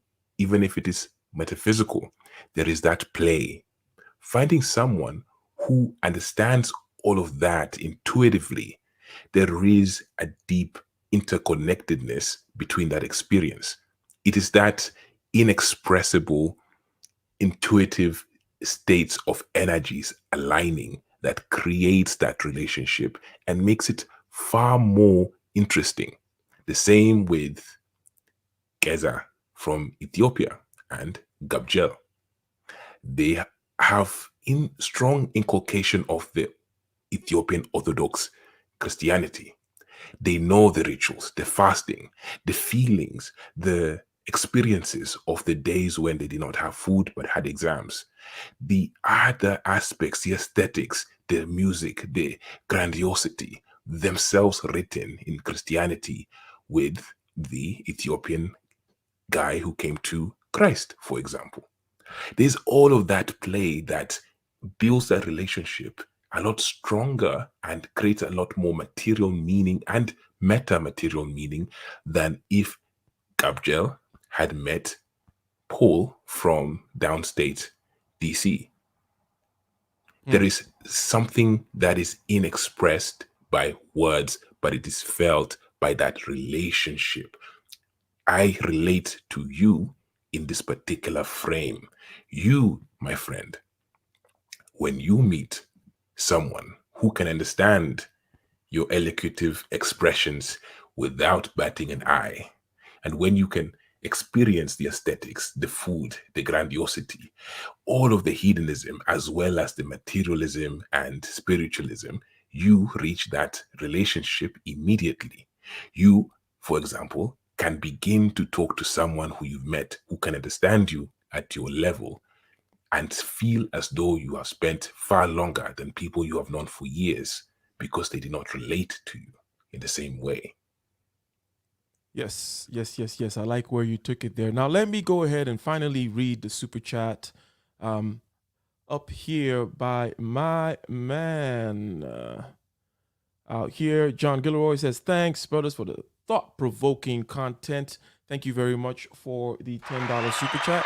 I got a roadcaster, and I will be programming some sounds in there, ladies and gentlemen. And I believe the $5 super chat monarch of the YouTube. Okay, the $5 monarch herself, Snuggles in the building, showed up with this one. Thank you, thank you, thank you very much, Snuggles. Forgive me, for I did not commence the ritual to start off my acknowledgement. I've told you, Snuggles, you need to punctuate now. Okay, learn punctuation. Okay, of the Rolling Thunder, J. Ibrahim's voice. That is the voice of Africa. Uh, thank you very much. $5 from Snuggles. Hi, I'm Snuggles. So I like where you took it there. In other words, relatedness, relationship really is about sharing. And when you started out with what you said some people may consider low level, I like Peter because he eats the same thing my dad eats. And you know what? He eats the same thing we eat. You're saying, oh, that's maybe a pre-linguistic way of expressing something shared, but what's actually shared is deeper. They as a result of sharing a lot in common in terms of growing up and so on and so forth, are able to intuitively understand each other better. And that there are levels of sharing, right? And then you get to the linguistic and conceptual levels, whereby, in other words, are you saying really that relationships really are about having something shared? And you could get to the level where it's super meta, where you guys share being in and of itself, right? Because that's where you know you dwell there, and you guys are, oh, you're here too. You're over here being, as well as I was here being in a particular kind of way. And is that really important to the good life? Okay, because I think implicit in what you said is that it is important, right? And that, or are you just saying it's just another part of the party, another part of the aesthetic, Epicurean, experiential, if you will, aspect of things, the existential aspect of things? So the sharing being important to the good life. You cannot be happy by yourself at the top. Even the most cynical of us, even God. Yes, some might say that I'm limiting God, but that is not going to be a topic I will get into today. But God creates. Why? Because he is alone. You cannot be by yourself. There has to be a relationship between yourself and something that you have noticed is separate from you, but similar enough or different enough, depending on it. But there must be something else. When a young woman is lost in the woods, and let's say she is a racist, she hates the African Americans, she is from Nigeria. Let us say this young woman is racist. Now, she is lost. She has enough food. She has enough water. But she has not seen people for over 8 months. There is an African American settlement over there, northeast. Do you think that her racism is going to pervade even right now? Or will she stay in her cabin by herself with all her food? Or will she go and interact with African Americans? If we have 100 of these girls, 99% of them will go to the African American settlement. And even the other one will probably in time do the same if there is no salvation for her. This experience of sharing with other humans is the play. When there is not many different type of humans, you expand your understanding of what similarity is. But when there is many different type of humans, you now want to become very precise and specific, and you now seek someone who's most like you. Back in the days, we did not have much choice because we lived in small tribes. Today, we have an over-exaggeration of choice, which sometimes leads to us making no choice. We end up unhappy, alone, and with the wrong person because we choose not to seek and accept certain aspects. So there is seeking that person who's closest related to you, and also there's acceptance of being itself. The fact that this person here is a form of another being should, and I'm saying should loosely, but should be enough for you to just wonder at the grandiosity of the being itself. Just the fact that you are here, oh, you are there, I'm here too. That there is a beauty to that. Okay, let's wander a little external now. Okay, still on this topic, the topic of the good life. There is the aspect of what is called work, one's contribution, if you will. And it might even be one's family and one's family legacy. You have a farm, you have some kids, and you do the farm work, and you leave behind a farm and a family, right? Work, work, work, work. The Protestant ethic, the work ethic, that particular aspect, is it only tied to a particular hierarchy? Let's say the pursuit of merchant style ends? Or does someone like you, whom values the truth at the top of their hierarchy, value work and also perhaps a contribution, a particular contribution, maybe as a result of the products of your talents? For me, for example, I like to create. I also like, I don't quite call it truth. I kind of call it I, philosophy is at the top, but perhaps I'm not a Platonist like you. That's why I don't quite call it that truth per se. But I do like the philosophy is at the top of my hierarchy, followed by art, and then under that is the money thing. And I know that the money is required, as I mentioned before, for the freedom in order to do the philosophy and the art. Now, creating in and of itself, working in and of itself, one's contribution, the maximizing of one's talents, and so on and so forth. How does that play into the good life? For people like Ayn Rand, they will say, well, that is almost the number one thing. Okay. And because it is very closely related to that thing that makes you uniquely human. Ever since you were a baby, you wanted to see what you could do with the branch and the pebbles and the this and the that. You want to work, you want to work, you want to work. How does work factor in for you and also in general into the good life?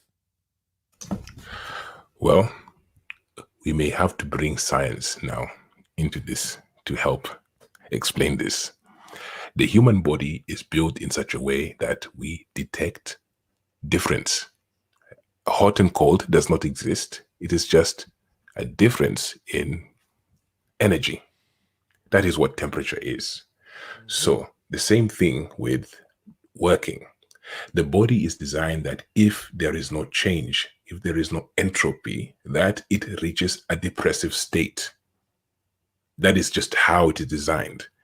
That is why those lethargic, gluttonous people don't tend to be happy, because there is a direct relationship between doing and just doing anything. Your body doesn't care what is being done. It is just the action, the expulsion of kinetic energy.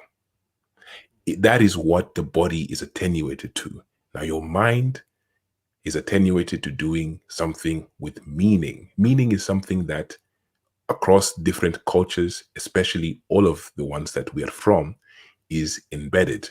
So if you think that there is doing and there is something that your body wills you to do, the same way a man is willed to go and procreate, for example, this is something that you do not need to think about. Your body tells you to do this.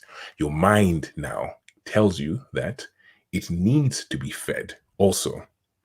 And of course, your spirit needs to be fed. So really, to actually seek balance with the Trinity, as we talked about earlier, to become the one, and to have that virtue of work, you must do anything for your body to be happy or satisfied. And then your mind, the things that you know must be done and that you can contribute to, is the things that you must do. And then the spiritual aspect is to not neglect giving thanks to, for example, God or a higher form of abstraction. So you start with the use it or lose it principle, which tends to be what governs a lot of complex systems, but also ours, in terms of we are moved towards that difference, if you will. We don't want this equilibrium. Ennui, exactly, correct. because, and there is a real thing that the body designed it this way. Equilibrium, the body does not know the natural state of the environment. There might be too much oxygen, not enough oxygen. It might be too hot. So for the body to evolve to always seek equilibrium, it would mean that, well, the body will be seeking equilibrium where it is dead because it is too hot. The body has to seek change, the difference. It does not, for example, if you have someone punching you or stabbing you, the pain that you feel is just that sensory feeling.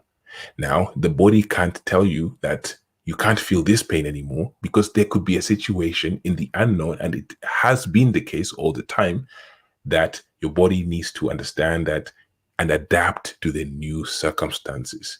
Even your sense of being and happy and your mental health, your body cannot be stuck on one side. Because what if your body thinks that the literal feeling, the chemicals that you think is happy today actually is not anymore because of some other chemical change? So what will happen is you will be stuck in a perpetual state of anguish. So there has to be equilibrium, a change, a play between the environment and the self. Otherwise, the human would probably not exist. So, yeah, and I see why you said to bring science into it, because it is a description of the organism, a description of the system, many complex systems, that they need to embrace some chaos in order to perpetuate themselves through time. They need to bring in the chaos in order to evolve. Or shall we say that the nature of the universe itself is kind of chaotic, so you need to kind of be constantly interacting with the environment, checking to see, okay, well, adapting to the chaos, if you will, such that you can make appropriate corrections, such that maybe some either organisms in the ecosystem lose out, such that certain adaptations lose out and some win, and so on and so forth. So in a sense, by definition of the organism itself, this moving towards the chaos, the accepting of the chaos into the system is necessary, right? It is more than necessary. Yes. I see. So yes, ladies and gentlemen, it is I always preach, move towards the chaos, move towards the fear. You want to embrace, look, it's a use it or lose it proposition. Okay, there's a lot of wisdom in that use it or lose it proposition thing. And we also know, again, whether it be your brain cells or your immune system or your bones or your muscles, these things atrophy without being used. Okay, same thing with a group of organisms in the ecosystem. If they are not exposed to chaos, they don't grow. Okay, it seems to be a principle of the universe that complex systems you need skin in the game. And this is also true for choosing a career, right? That careers where there's skin in the game tends to be careers where it's less likely for you to get away with BS. Maybe you're not choosing a career. Maybe you're just evaluating people. In other words, when you're evaluating an electrician, for example, cannot lie about being an electrician and last too long. Okay? Can I get a 1 in the chat if this makes sense? But a politician, for example, there's no contact with reality, is the point I'm making here. Does it make sense that an electrician has contact with reality? The light has to come on. The generator has to work. The transformer has to work. Okay? They cannot tell you, they cannot pretend, they cannot do quantitative easing. They cannot say, hey, but the Fed chairman said this. They cannot lie about the growth or whatever, right? Then there are things that have that skin in the game. Skin in the game is very important in terms of being able to evaluate people and to be able to spot where BS is. You want to, wherever there is no skin in the game, take, for example, the field of macroeconomics, right? And when some macroeconomic person comes and starts telling you macroeconomic stuff, you will find that a lot of times you have 2 Nobel Prize winners, one saying one thing, one saying the other thing. There's not much contact with reality.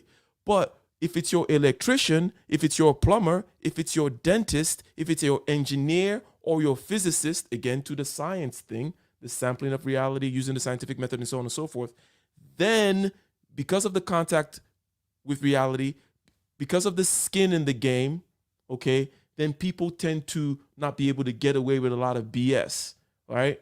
I don't know if you have anything to add about that whole skin in the game concept and how it is a very important thing that you need to have people have skin in the game, whether it's a political order you're trying to create or whatever it is you're trying to create. The more you remove people away from having skin in the game or contact with reality, contact with the chaos, contact with immediate feedback from the reality, the more corrupt things start to become.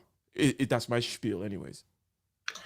Yes, I believe this is also the case because, again, with postmodernism, what they did is they removed logic or logos as a way of reasoning, as if it is no longer the best method that we have.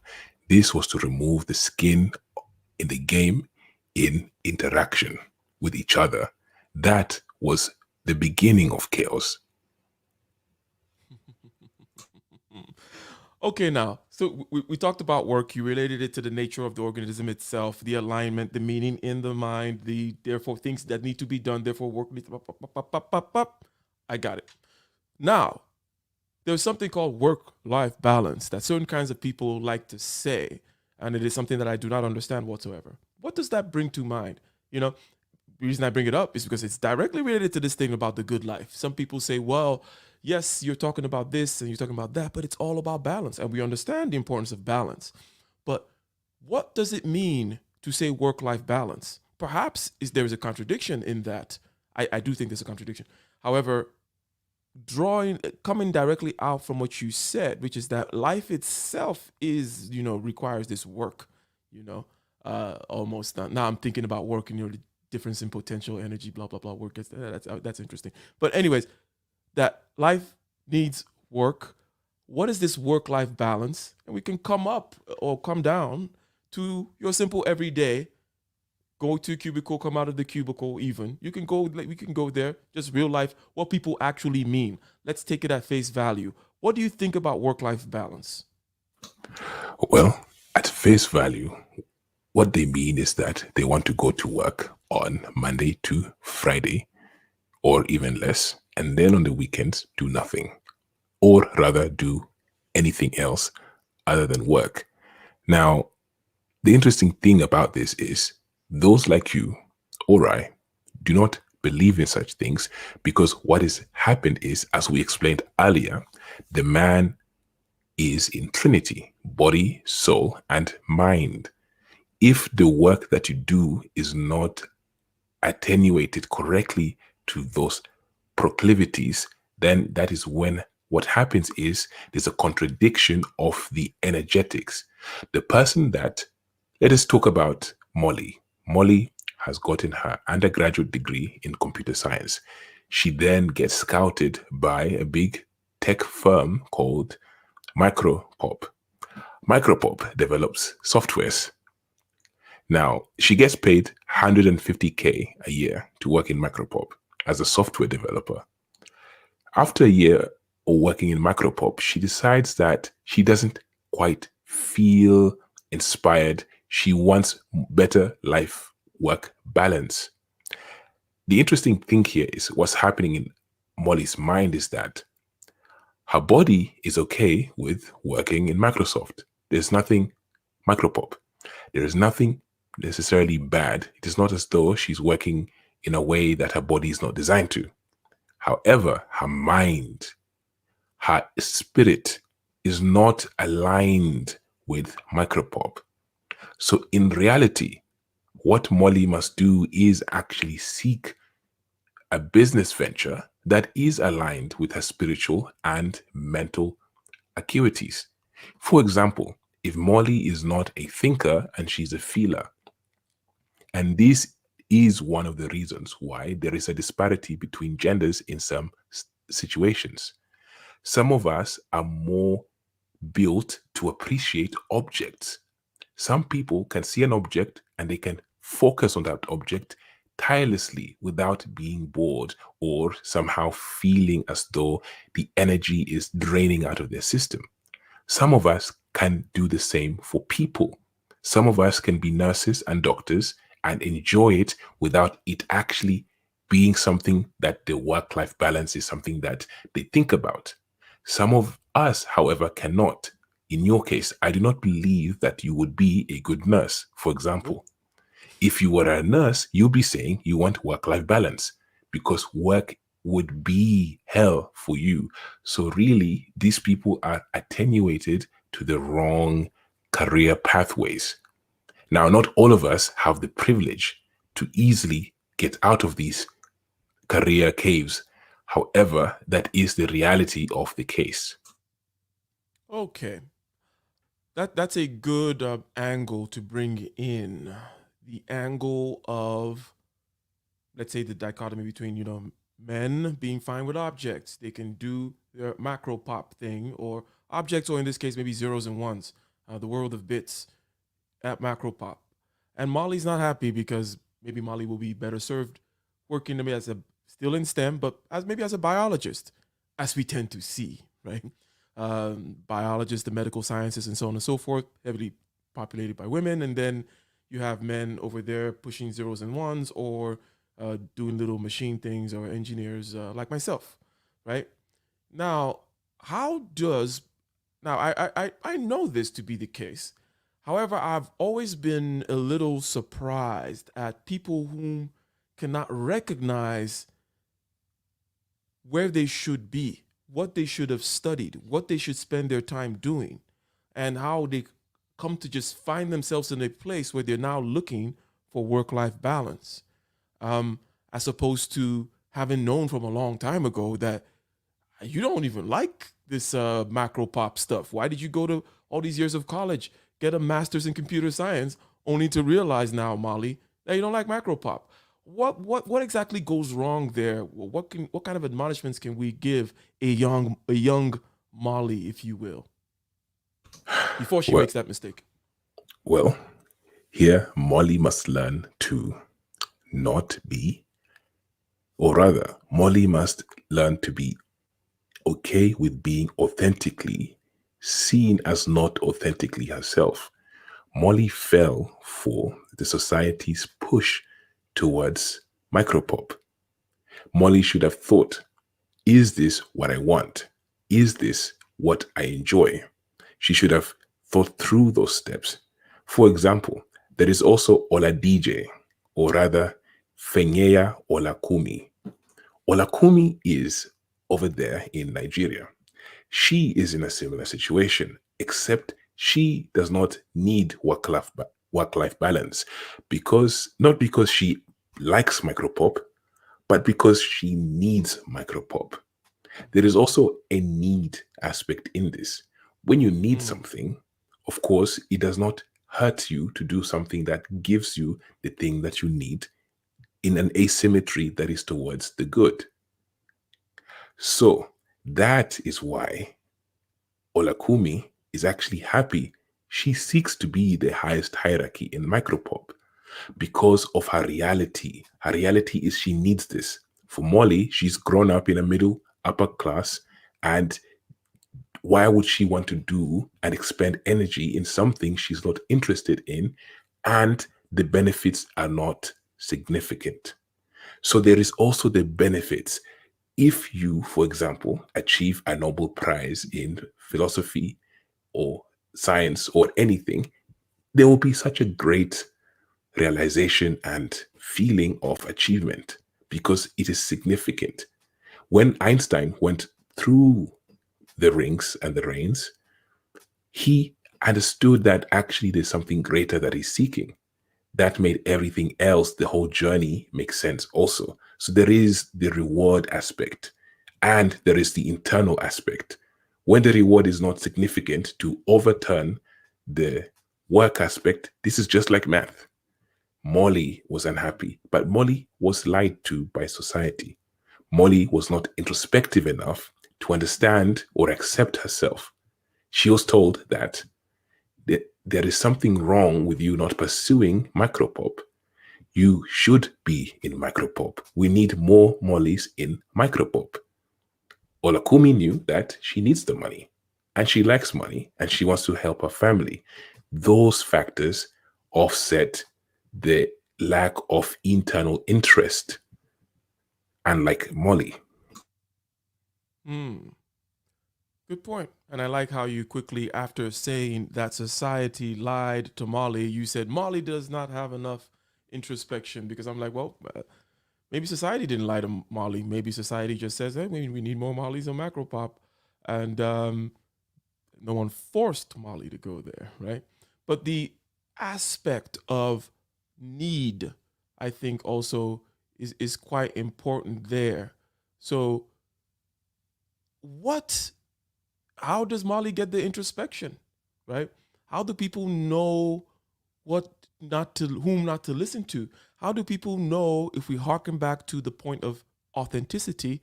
How do people Sampling. know sampling? Okay. Molly did not sample. That is the truth. Molly fell into a streamline.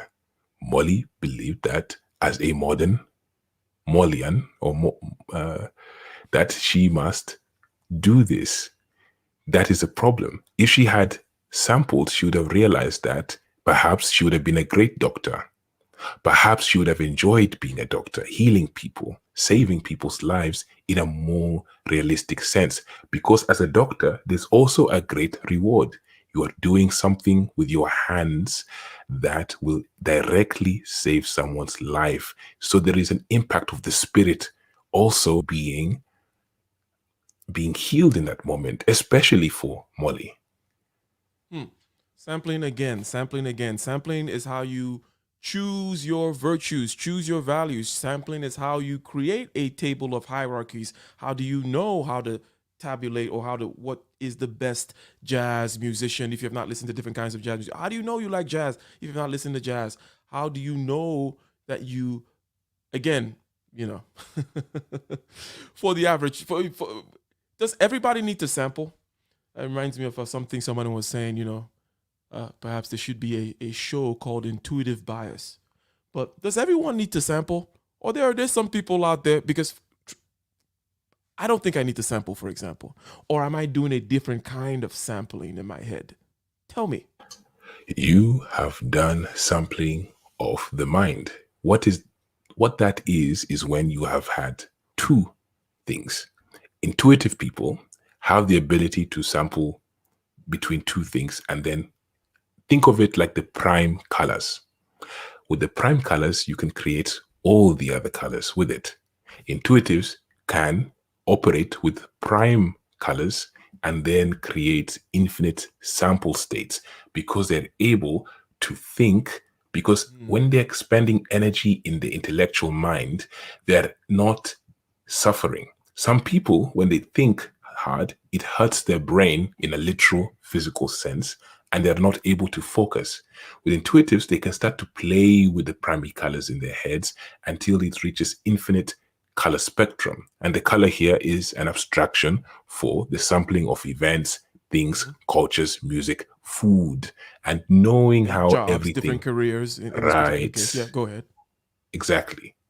Jobs, careers, and who they would be if they would be happy or if they would be satisfied in the jobs and careers that they seek.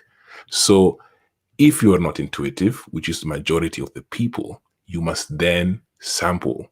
That is how you get to know different things and different potentials and the energetic state when you're interacting with those different potentials. You cannot know that simply by what you are told. You must be introspective. You must seek the sampling. And if you're lucky enough to be intuitive, at least know 2 or 3 different states so you can create the multiple states.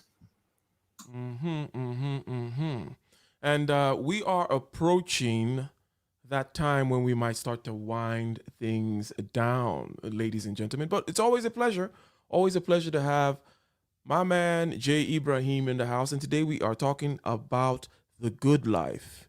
The good life. A question. Yes, I knew in no time Mr. INTJ over there was going to start saying something about, I don't know what he said. I just saw INTJ written by Young Swift. He's probably bragging about something. Who knows?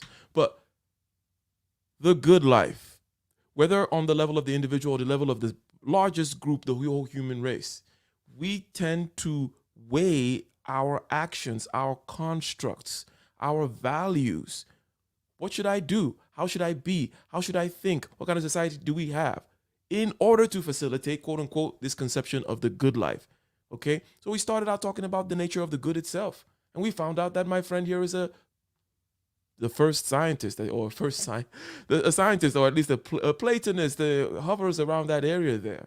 We talked about identity, group identity. We talked about work. And we just finished here with work-life balance with Molly. I want to throw a stone at the work-life balance people I want to be a little petty here. Another aspect of the work-life balance, okay? Which is an idea writ large among certain people, or maybe let me ask if I'm mistaken. Is it the case Now I'm asking you to do some kind of mental experiment here, which you haven't done a study, so you don't really know. Is it the case that the people who say things like, "Oh, we need to work less. People work too much. Oh, America, let's be more like France." And people who talk about how many holidays they get or off days and do those things which make my skin crawl. Are they just mollies? In other words, they're doing things they're not suited for. They should have been a doctor, rather they went to macro pop because society told them to, and they tend to be censors, in other words, or non-intuitives, if you will, and they did not sample enough. They ended up at the wrong spot. Or is there something else going on? Or is there sloth or laziness also going on with these people? Like, what makes it such? Because it's a very popular thing. People, there are all kinds of videos on YouTube. Just type in work-life balance. All kinds of people will come in and tell you about, oh yes, work-life balance and so on and so forth, blah blah blah. So is it simply the case that it's a question of a mismatch, therefore it's draining to them, or are they trying to do something else? Well, there is at least two different camps between them. There are those who wish they had more time to experience life in other ways, as in they are hedonists seeking pleasure to travel, explore, and find good food, wine, and love. There is also the camp of those who are lazy because they will be watching anime in their off times. Sure, you can say that anime is part of that hedonism. That is true. But in reality, those two camps. One wants to do time to do something different. And still, if you notice, they want to do, meaning it is not a work-life balance as we understand it, because they just want to do something else. However, the ones who are lazy, who just want to do basic normal things, like do nothing and go to the cinema and those kinds of things in their off days, and they want extra time, those are the ones who are, in my understanding, lazy. But it is not as though that they don't understand this or that they're mollies. These are not mollies. These are everyone else. These are the cogs in the machine that need to be oiled and repaired. These are not mollies. I see. So, last question for today, and then we will get out of here. And thank you very much for your time. Now, you have done a number of things in your life. You're an accomplished gentleman. I don't have to say anything about for perhaps your level of education in order for people to perhaps extrapolate from what you say that you are quite educated and you're probably doing this and that or the other and so on and so forth. But and also you've mentioned certain things regarding how your metaphysics, if you will, which by the way I think we should come back and revisit. In a just purely abstract look, if you should come back and have an ontological conversation, a conversation about metaphysics and epistemology, take it away from the good life, which necessarily drags us into politics and identity and all these other things. And let's talk about the good as such. Let's talk about your closet Platonism, sir. But let me ask you a question. How do you find meaning? Okay, you've said ways, you've defined meaning and ways perhaps by which it can happen. But you, Mr. Ibrahim, in your particular life, this particular instantiation of yourself, your particular history, biography, how do you find meaning? How have you found meaning? How did you sample?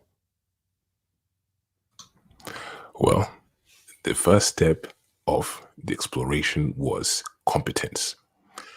That was the beginning and foundation of meaning. The man, the woman must be first competent, be able to hold the sword and win battles with the sword before he can find meaning in the world. You must become competent. And in the pursuit of competence is when then you start to explore everything else. And then meaning becomes imbued.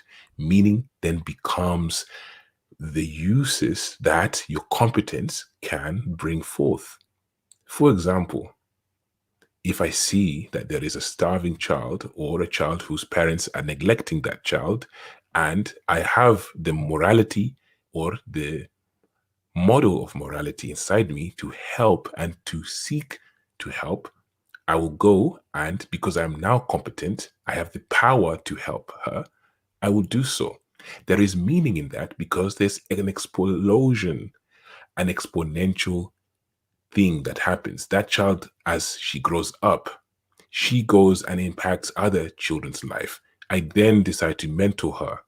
I decide to give her back something that she can then give back. This is meaningful because you're seeing an aspect of reality that is reshaped in your own image. That is meaning for me. It is first competence.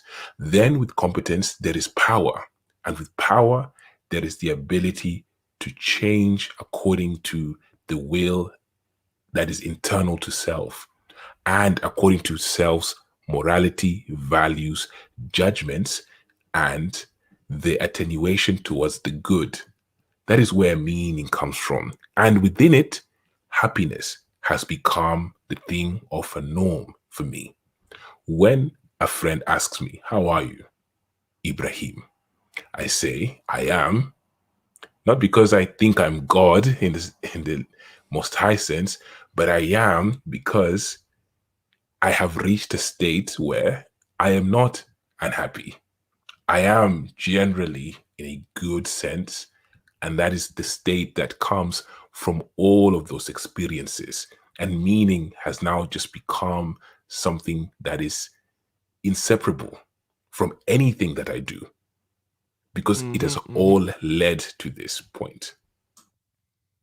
100% competence, so that when you see that child, you can help lining up your morality with the competence, with then your mind, how to make that thing happen with action in the world, which is needed for a system that needs that, which we defined in that whole life scientific aspect of things. So yes, I see. Ladies and gentlemen, thank you very much for stopping by. Shout out to L Boyd in the house, Young Swift in the house, Black Curls in the house. For all of you who showed up, Mr. Eisen Sama, thank you again for the super chat. Snuggles, the $5 monarch in the house, and also the other super chatters as well.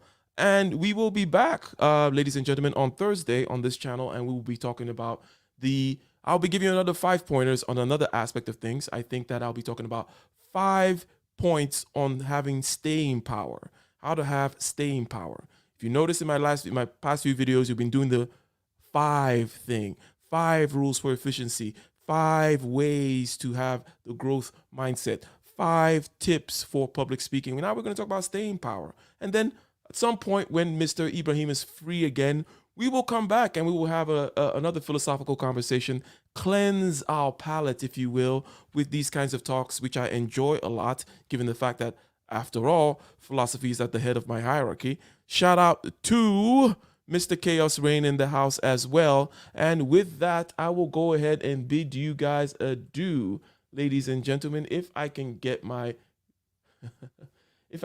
computer to act right, I will go ahead and shall I play Battle Within? 1 in the chat for Battle Within. 2 in the chat for Run. The 2 theme songs of this. Okay? Shall I play Battle Within? Give me a 1. L Boyd. Give me a 1 if you want Battle Within. Or 2 in the chat if you want to play Run. And yes, just search We Are Soul Rising. We Are SOL Rising on iTunes, Spotify, all over the place if you want to find the album that is currently out there. Run, Run, Run, Become Unplugged. Number two. I see 2s in the building. Let's see. Okay, voting is over. 2s have the day. Thank you very much. Bye.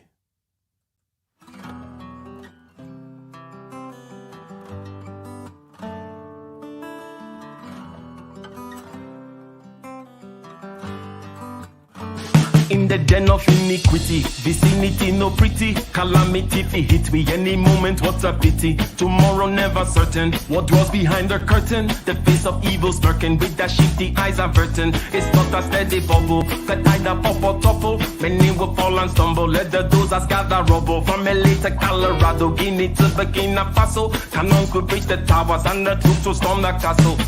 I say, run, run, come, make we get it. Because the peace that is bestowed upon the meek is overrated. So run, run, come, make me get it. Calling all your daughters and your sons, we come forget it. I say, run, run, come, make me get it. Because the peace that is bestowed upon the meek is overrated. Lord, run, run, come, make we get it. Calling all your daughters and your sons, we come forget it. With the rubble steady rising, and hearts are compromising. Conditions here are stifling, making evil appetizing. The fists are steady forming, and countenance is falling. Defenses are withdrawing, possibilities are falling. In these circumstances, evil will make advances. Pick up your sword and lances, and be sure to take your stances. Victory is never promised, the battle is upon us. Gather the brave and honest, and the righteous in your corners. Go. Run, run, run, make we get it.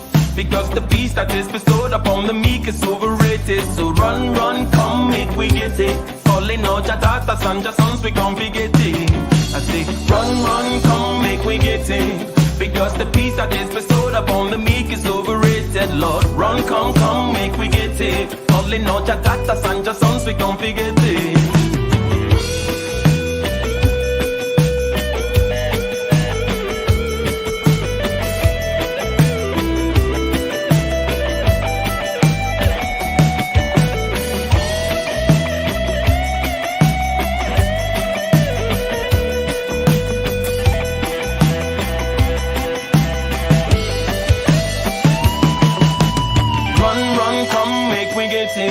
Because the peace that is bestowed upon the meek is overrated. So run, run, come, make we get it. Calling out your daughters and your sons, we come forget it. I say, run, run, come, make we get it. Because the peace that is bestowed upon the meek is overrated. Lord, run, come, come, make we get it. Calling out your daughters and your sons, we come forget it.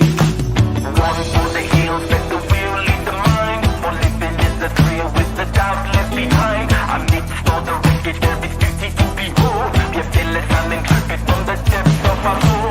The hands of the steady cleave the rose from the thorn. The sweat of the weary brings us closer to the dawn. The motion of the wheel brings the light to the mind. And be aligned, it's divine. Run, run, come, make we get it. Because the peace that is bestowed upon the meek is overrated. So run, run, come, make we get it. Calling on your daughters and your sons, they come forget it. I say, run, run, come, make we get it. Because the peace that is bestowed upon the meek is overrated. Lord, run, come, come, make we get it. Calling on your daughters and your sons, they come forget it. Run, run, come, make we get it. Because the peace that is bestowed upon the meek is overrated. So run, run, come, make we get it. Calling all your daughters and your sons, we can't forget it. Run, run, come, make we get it. Because the peace that is bestowed upon the meek is overrated. Lord, run, come, make we get it. Calling all your daughters and your sons, we can't forget it.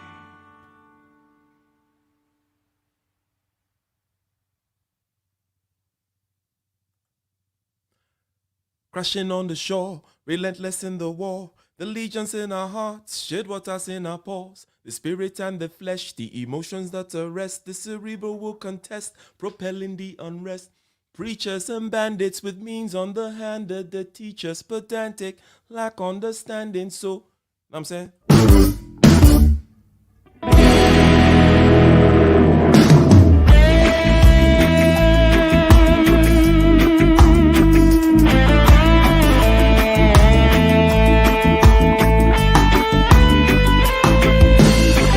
On the shore, relentless in the war. The legions in our hearts, shed waters in our balls. The spirit and the flesh, the emotions that arrest. The cerebral will contest, propelling the unrest. Preachers and bandits with means on the handed. The teachers pedantic and lack understanding. So sweep out the sand with the broom in your hand. Stand up, make we burn Babylon. Guess I can give the world to you, but the falling of the curtain is for certain. Be careful where you lurking, demons searching. The spirit and the whim of fight the battle within.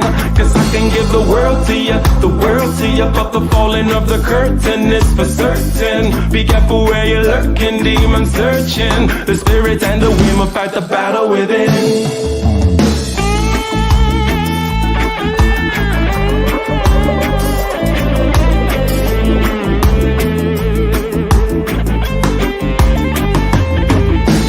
Trembling in the haze with the semblance of a blaze. With gratitude and rage, we touch another page. With delirious delight, impervious to light. This vitality and might encourages the flight.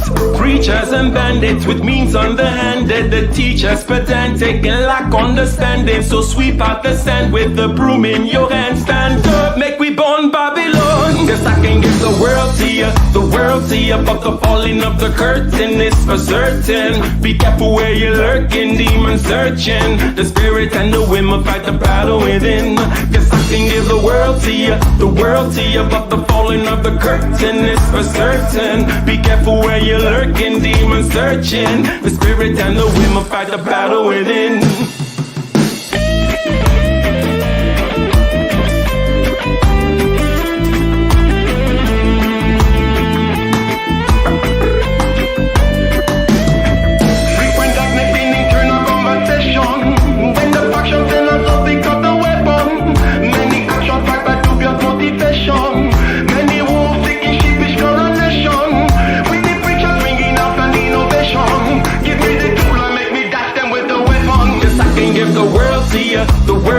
But the falling of the curtain is for certain. Be careful where you're lurking, demon searching. The spirit and the wind will fight the battle within. Cause I can give the world to you, but the falling of the curtain is for certain. Be careful where you're lurking, demon searching. The spirit and the wind will fight the battle within.